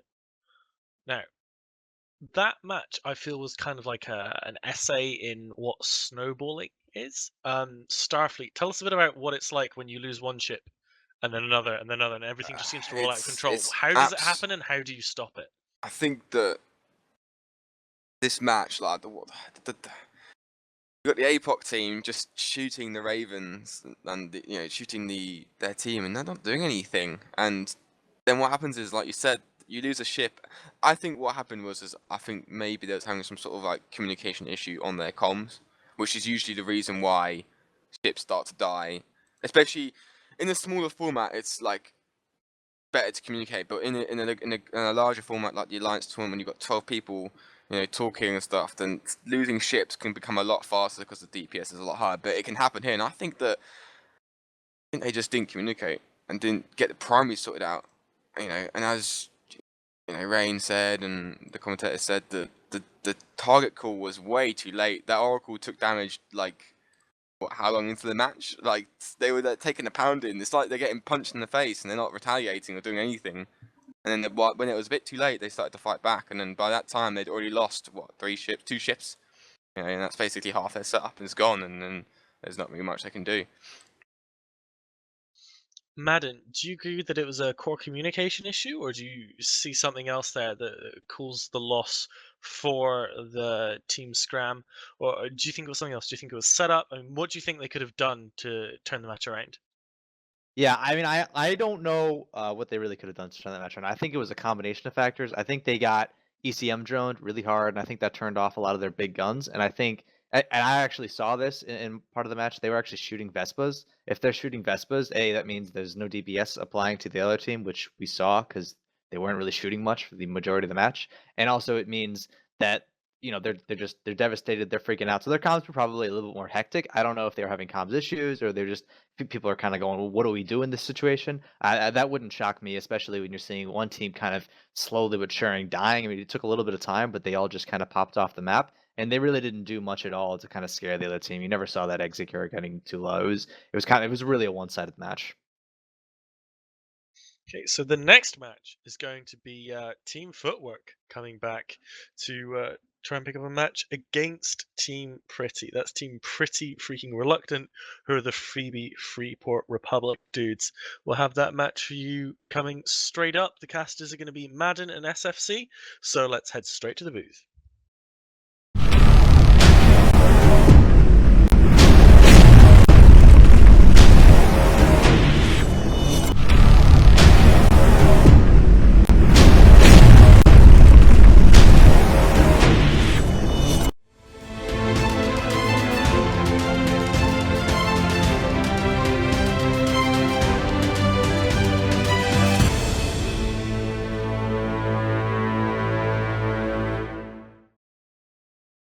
All right, well, now to bring you guys live to this kick or Footwork versus Pretty Team. I'm really excited about this match. We got a very interesting ship that I don't get to talk about, but I'll talk to you guys about Footwork. They've brought together an APOC, Execure, Algos, Oracle. We've seen it 1,000 times. We know it's really effective. I think they've got a really good chance to win, but I'm really excited for Starfleet Commander to get us going and talking about the Pretty Team. I can't wait. I believe the ship that you were wanting to talk about is the Caracal. You which are is correct. a very interesting pick. Going to read out their team. They've got Tempest Brutix, Argos Caracal, and then they've got a Maulus. The Caracal is bizarre. It's very bizarre in this setup format. I mean, we got a structure tanking Brutix, we got a shield tanking Tempest, we got a shield tanking Caracal, Algos and Maulus. The Caracal has walked at 0 Madden as well.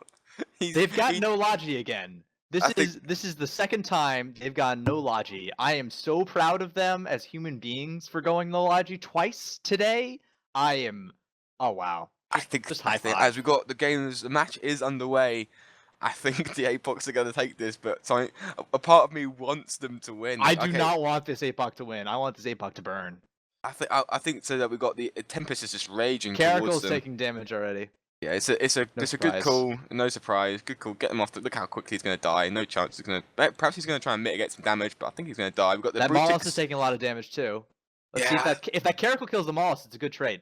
That Caracal kills the Maulus. I like the trade. He's probably got. Oh, look at that. Maulus he's got a little bit of reps. He's in structure. Low structure. Come on, Caracal. Come on, you can do it, mate. He did it. Yes. He done it. There goes Damps. That's a big deal. That's a big deal. That is worth actually. That is a good trade-off. And we've got the. And he's going to do damage to that Algos too. He's not dead. Yeah, Algos taking the damage next damage primary, and the Tempest and Brutix are now basically on top of everything. They're like getting close and closer. The Tempest has got a bunch of Hornets on him as well. I think we may have miscalculated the magic of this Caracal. Well, he's in armor, but it won't take much. He's still not dead. The thing is I'm seeing Footwork are doing a mistake. They're switching off. They shouldn't really go for the Brutix. He can take a ton of damage. He is whole tank. See, what Kick has done is they brought out some medium armor bots, so they actually have some armor reps. Obviously, you know that makes a difference. That's why the Caracal's still alive.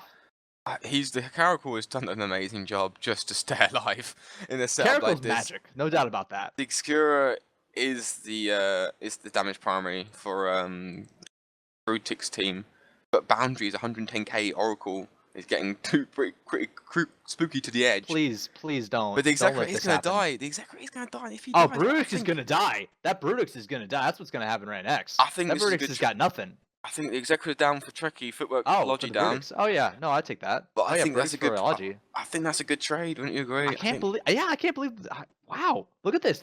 They've killed a Maulus and an Execure for the DPS has stopped on the Brutix.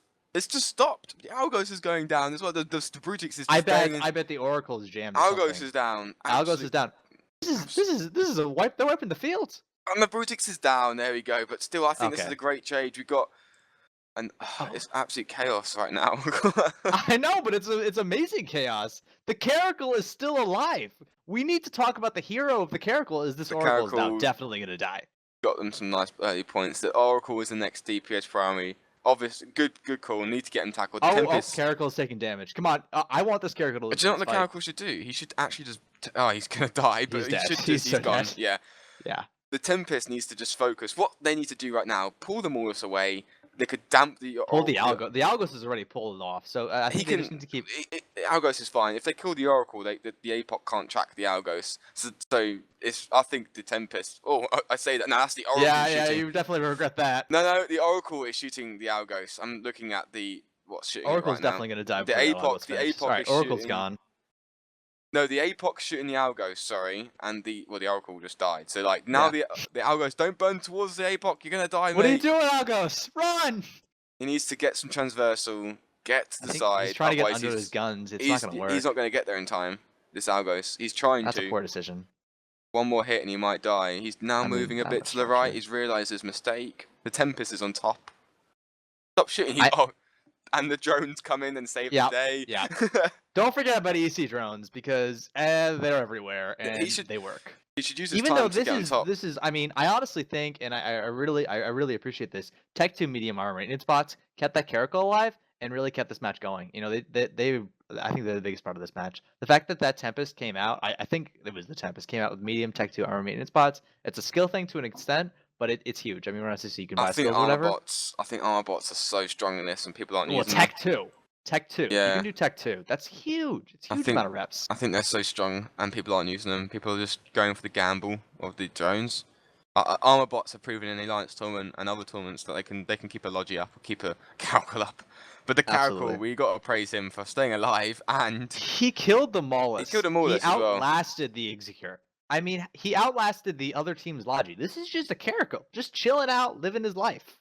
I don't really know how they didn't kill him, because there's not much. He can't really get the transversal enough to out-track the APOC and Oracle. Like, they should hit him or even graze him enough to kill him. Like, he's got no reps or anything himself. So I'm pretty surprised why they decided just to switch and go for the Brutix. I mean, the Atlantis desk will have to probably talk about, the target calling for the APOC and Oracle, just switching off the Caracal and just going for the Brutix. Would that be right? Cool. Maybe they wouldn't have lost the Maulus. Maybe, you know what I mean? So. I mean, the Maulus I think was dead anyway, just how fast it died. But I think that Execure might have lasted a lot longer if they had killed some ships and because pulled some DPS off the field. The Caracal was definitely doing DPS on the Execure in the it was entire hurting. match. Yeah, because it's not just that it doesn't have a huge amount of DPS, but that DPS hits. It's gonna no matter how fast you're going. There's TT drones on the field. Just to put it out there. Yeah, it's acolytes. Those are new. I don't know why they did that. That's stupid. That's the pick guys, but they're gonna die. So he pulled them in, he put them out and pulled them in. I think he put the wrong drones out. I know, but why even have those in your ships? What are you doing? I think that disappointing, Apocalypse Pilot. He's gonna die, but he wanted to kill that Algo so badly he decided it was worth it. But that's just I don't know about that call. But anyway, whatever, it's fine. He's gonna die. The Algos is gonna live, and that's what matters here. So I appreciate the attempt. All right, and with that, very good attempt. Great match. Really happy for Pretty here, winning that without Logi, with a Caracal. Let's bring it back to the booth.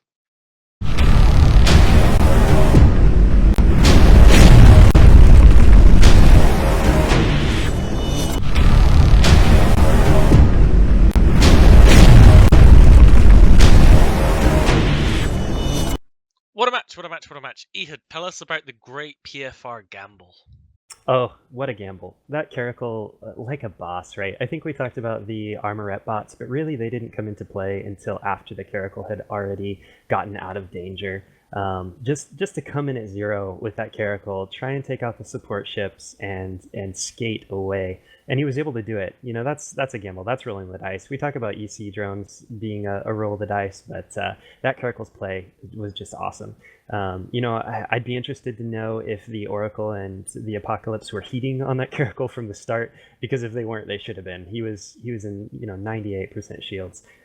So really great gamble and play by PFR, and doing that is ballsy, and I think that's what this is for, right? It's to try new things. It's to come out and experiment, and not just take the best setup, but take a setup that is chancy, and that was awesome. I was very thrilled. Rain, we've seen 7 of our 8 matches tonight. We've seen some close matches. We've seen some not so close matches. What in your mind has been, the kind of defining properties that have separated those teams that are winning and winning well against the teams that are not doing so well? I think a lot of it has to do with shot calling. So people have been talking a bit about how they'll split DPS or they'll focus on 2 different people at the same time, and it really hasn't been paying off. Whereas instead, if you noticed, the winning team here, they really went in on they put everything in on one ship and just took ships down one by one by one, and that has been a common trend for the winning teams. It's just they'll pick something, they'll focus on it, and they'll either kill it or wait until it's not working, and then they'll switch. They don't split DPS. So I think the target calling has been a huge deciding factor in these matches. Now our 8th and final match of the day is going to be between the team formerly known as Dank Memes, now known as Team Test. Please ignore, against Scrub Squad, which are the Camel guys. This is going to be a fantastic match. The casters for our final match are going to be Rain and Madden, returning to the booth for the last time today. Let's do this.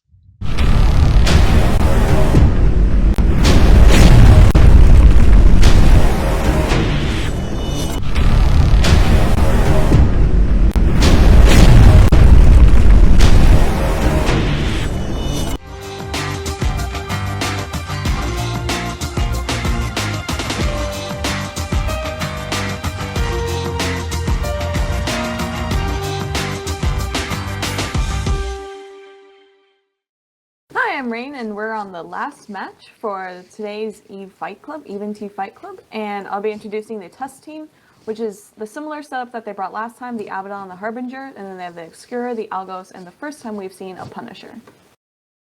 And this is Madden here, back for one final round to discuss the scrub team. I'm really happy I get to talk about the Shield guys who brought a Drake. Who doesn't like to talk about Drakes? Because you just don't see enough of them in EVE. I was in one yesterday, and honestly, it was awful. So I like that they're in this tournament. It's fun, and it's funny to watch.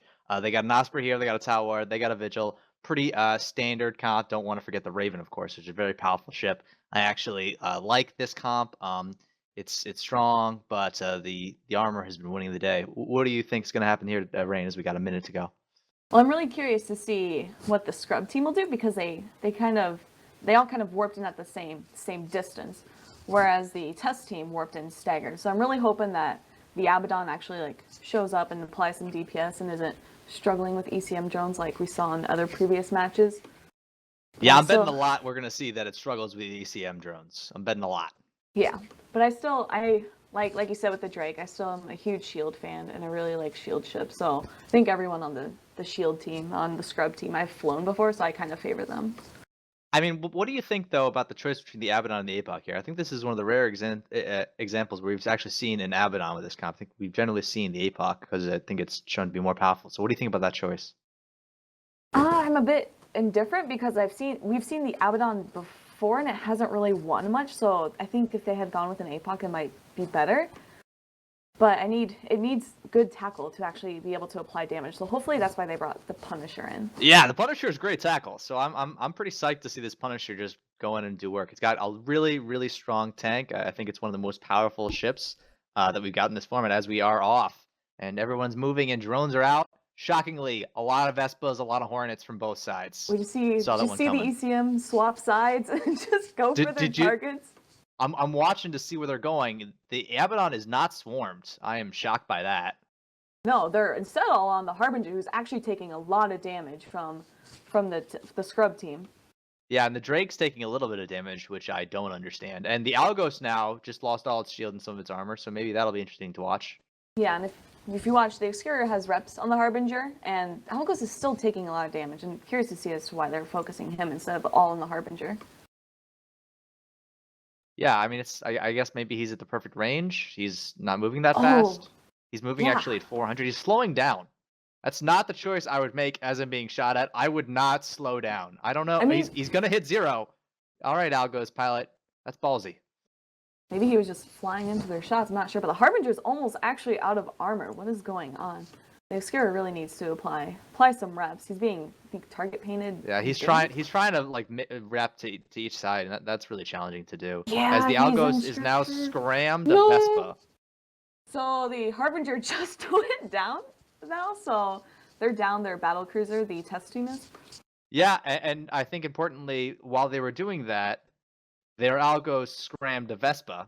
So good job, Algos pilot. That was really impressed. I'm Smurf. I mean, I'm smiling at you.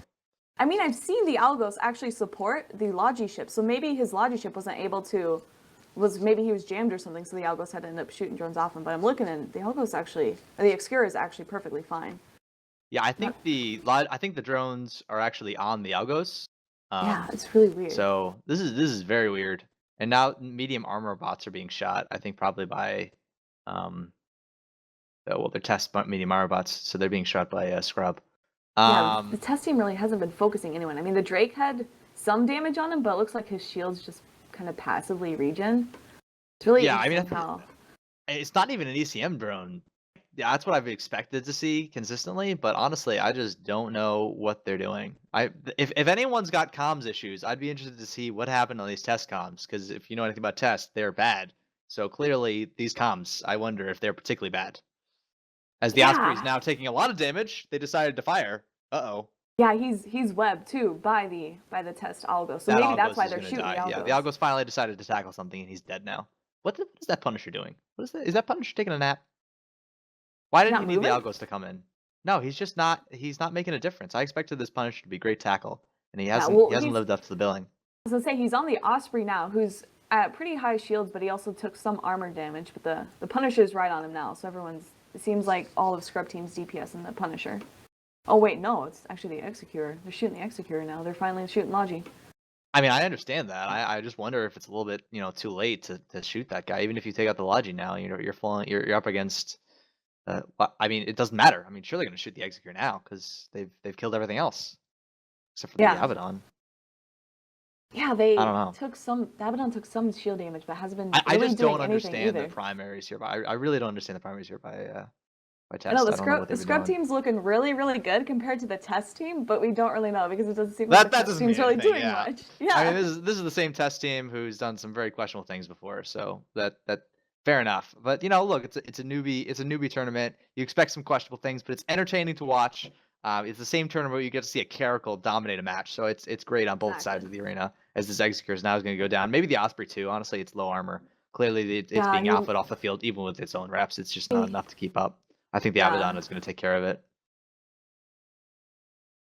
But yeah, no, I think it's good. I mean, Scrub, they put up a really strong effort against Pretty Guys earlier, but they've shown to be one of the strongest teams in this tournament. But I think this will matter a lot for Scrub. It's going to mean they have a lot of points. Losing that Osprey though gives Tess a few points back from a rough match. So if they can take this guy out, it matters. I say he's in structure, but he still has shield reps on himself going, and then the Punisher just got demolished off the field. Yeah, and there goes the Osprey. So Tess gets some points out of this. It's not a loss all entirely. That Abaddon, Red Burly Squirrel, well done. Good work. You made a difference today. Yep, and now the Abaddon's applying some damage to the Drake. But I mean, there's the Drake, the Raven, and the Talwar still up, so I don't think this Abaddon can really do much unless he messes up, especially I'm assuming there's tons of ECM drones on here. Yeah, let's discuss the decision here. Why are you shooting a Drake? Like, you could shoot the Talwar. Yeah, I know it's harder to hit the Talwar, but why not shoot the Talwar here? You're going to hit it a little bit, and a few shots on a Talwar, you take it out. What do you think? Exactly. Yeah, that's what I would think. But at the same time, I think the Raven and the Drake might be reloading because the Abaddon's not taking that much damage as I would expect. Yeah, I mean, he's got some Hornets on him, some Acolytes. I don't know. I think they're, normally I'd say maybe they were looting the field in the Honest tournament. Loot matters there, but I don't think it matters on Sissy. So I think they're just, they're licking their wounds. They're upset they lost that Osprey. They want to think about how to punish the Abaddon as he starts to slowly take damage again. But maybe they want to test the Drake's tank, and I do too. I want to see his tank, and it's big. Yeah, there's the Vigil right on top of him doing the target painter. I have no clue where the Talwar ran. I think this is great though. We got 46% armor versus 38% shields for this Drake. I think this Abaddon may get 2 kills. This Abaddon's almost making it a match. Oh my, this is great. Come on, Abaddon, beat a Drake and a Raven all by yourself. You can do it. I was gonna say maybe they overheated their guns on accident or something, the Raven and the Drake, so they're not able to shoot back. They're hitting him. No, they're shooting him still. He's still taking damage. I think that's a reasonable amount of damage for what they've got. But it's just this Abaddon is just making work of this Drake almost. Although I think he might be jammed or something now because the Drake stopped taking damage. Yeah. Yeah, he still has a lot of drones on him. ECM drones. I mean, it's not that. It's just some Hornets, so I wouldn't have expected it. But yeah, the Drake's also pretty far away, at least from what I can tell. I think it's important to note how pretty it is to look at a ship as it starts taking a lot of armor and hull damage. That Abaddon looks amazing right now, and I think that's probably the best part of this. I think it has a ship skin on it too. I think it's the Blood Raider one, if I remember correctly. It does, and the ship skins are also beautiful. And now it's dead. I'm sad about that. The Drake still lives too. Knew it. Drake victory. And with that, we'll bring it back to Apoth. Great fight, guys.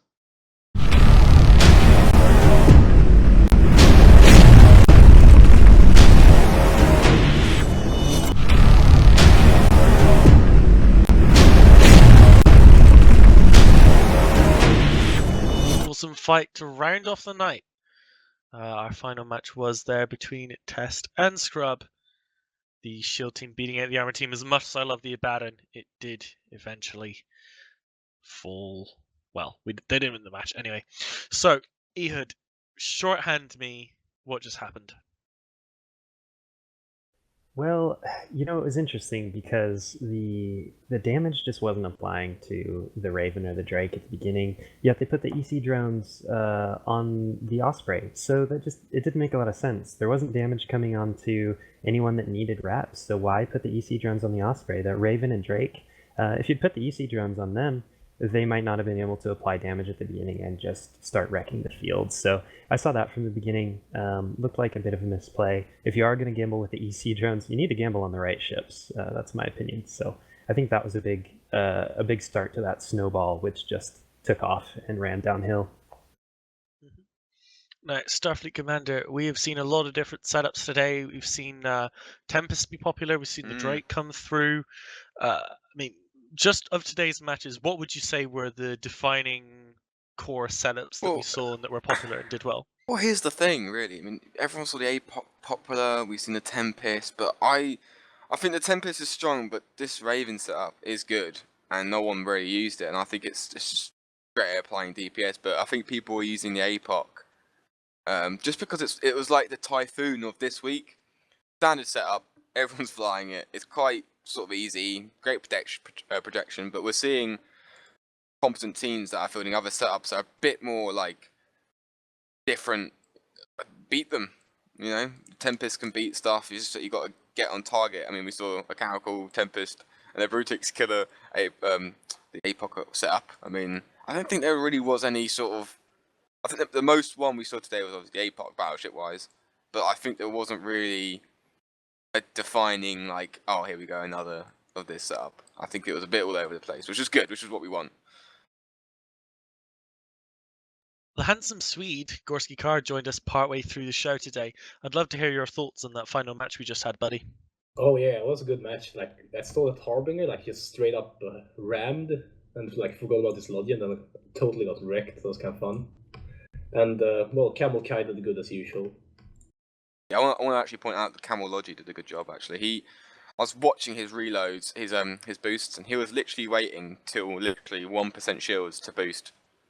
Well, which is it's what you should do, but it's like really hard to do that because you dip into armor like a bit. But it's the best way to get the most out of your boosts. Okay, it is time for the day to end for us to hand back over to Mr. Nash Cadaver to close us out. Cool, yeah. I guess while we're all in comms, and this is probably one of the last opportunities before most people cast their vote for the CSM, I think we will abuse the platform that we have. So, Gorski, do you want to have a quick few words on your campaign? So yeah, I'm Gorski Kar, CSM 9 and 10 member, I guess. I'm running for CSM 11. I'm primarily like a solo and small gang PvP candidate. Really look forward to seeing you on the board again, man. And same for Apoth, you're running this year as well. You're looking really strong in the race.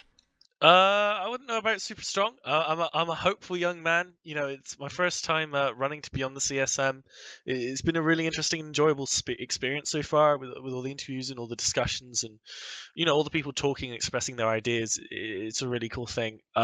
But yeah, guys, you should just totally vote, not only for people who do your thing, but people who you think communicate well and do good stuff for the community. So really do go through the EVE Online forum, check out all the forum threads, read through them, find out who you like the thought processes and ideals of, and make a really strong, informed vote, both for yourself, so you know you did a good job, and for the entire EVE community. Everyone appreciates a informed voter. Thank you very much. I think that's... No truer words have been spoken. Which leaves you obviously with myself. I'll give myself a quick plug. I'm running for CSM as well this year. Main points I'll be running on is events, which obviously is something I've got my fingers stuck into. We are actually expanding, and we will have some more news up on some exciting expansion in the London area. So keep an eye on that. And obviously, I will be running for EVE Esports, which is what this is all about. So if you like what you see and you wanted to improve and help us improve it, I think I have some good ideas that would certainly bring us in the right direction. So if you start your voting, I believe tomorrow, or if you're watching this on the recording, obviously today, make sure you chuck us all a vote. So remember, Gorski Kar for CSM, Apophany for CSM, and Nash for CSM. Don't forget us.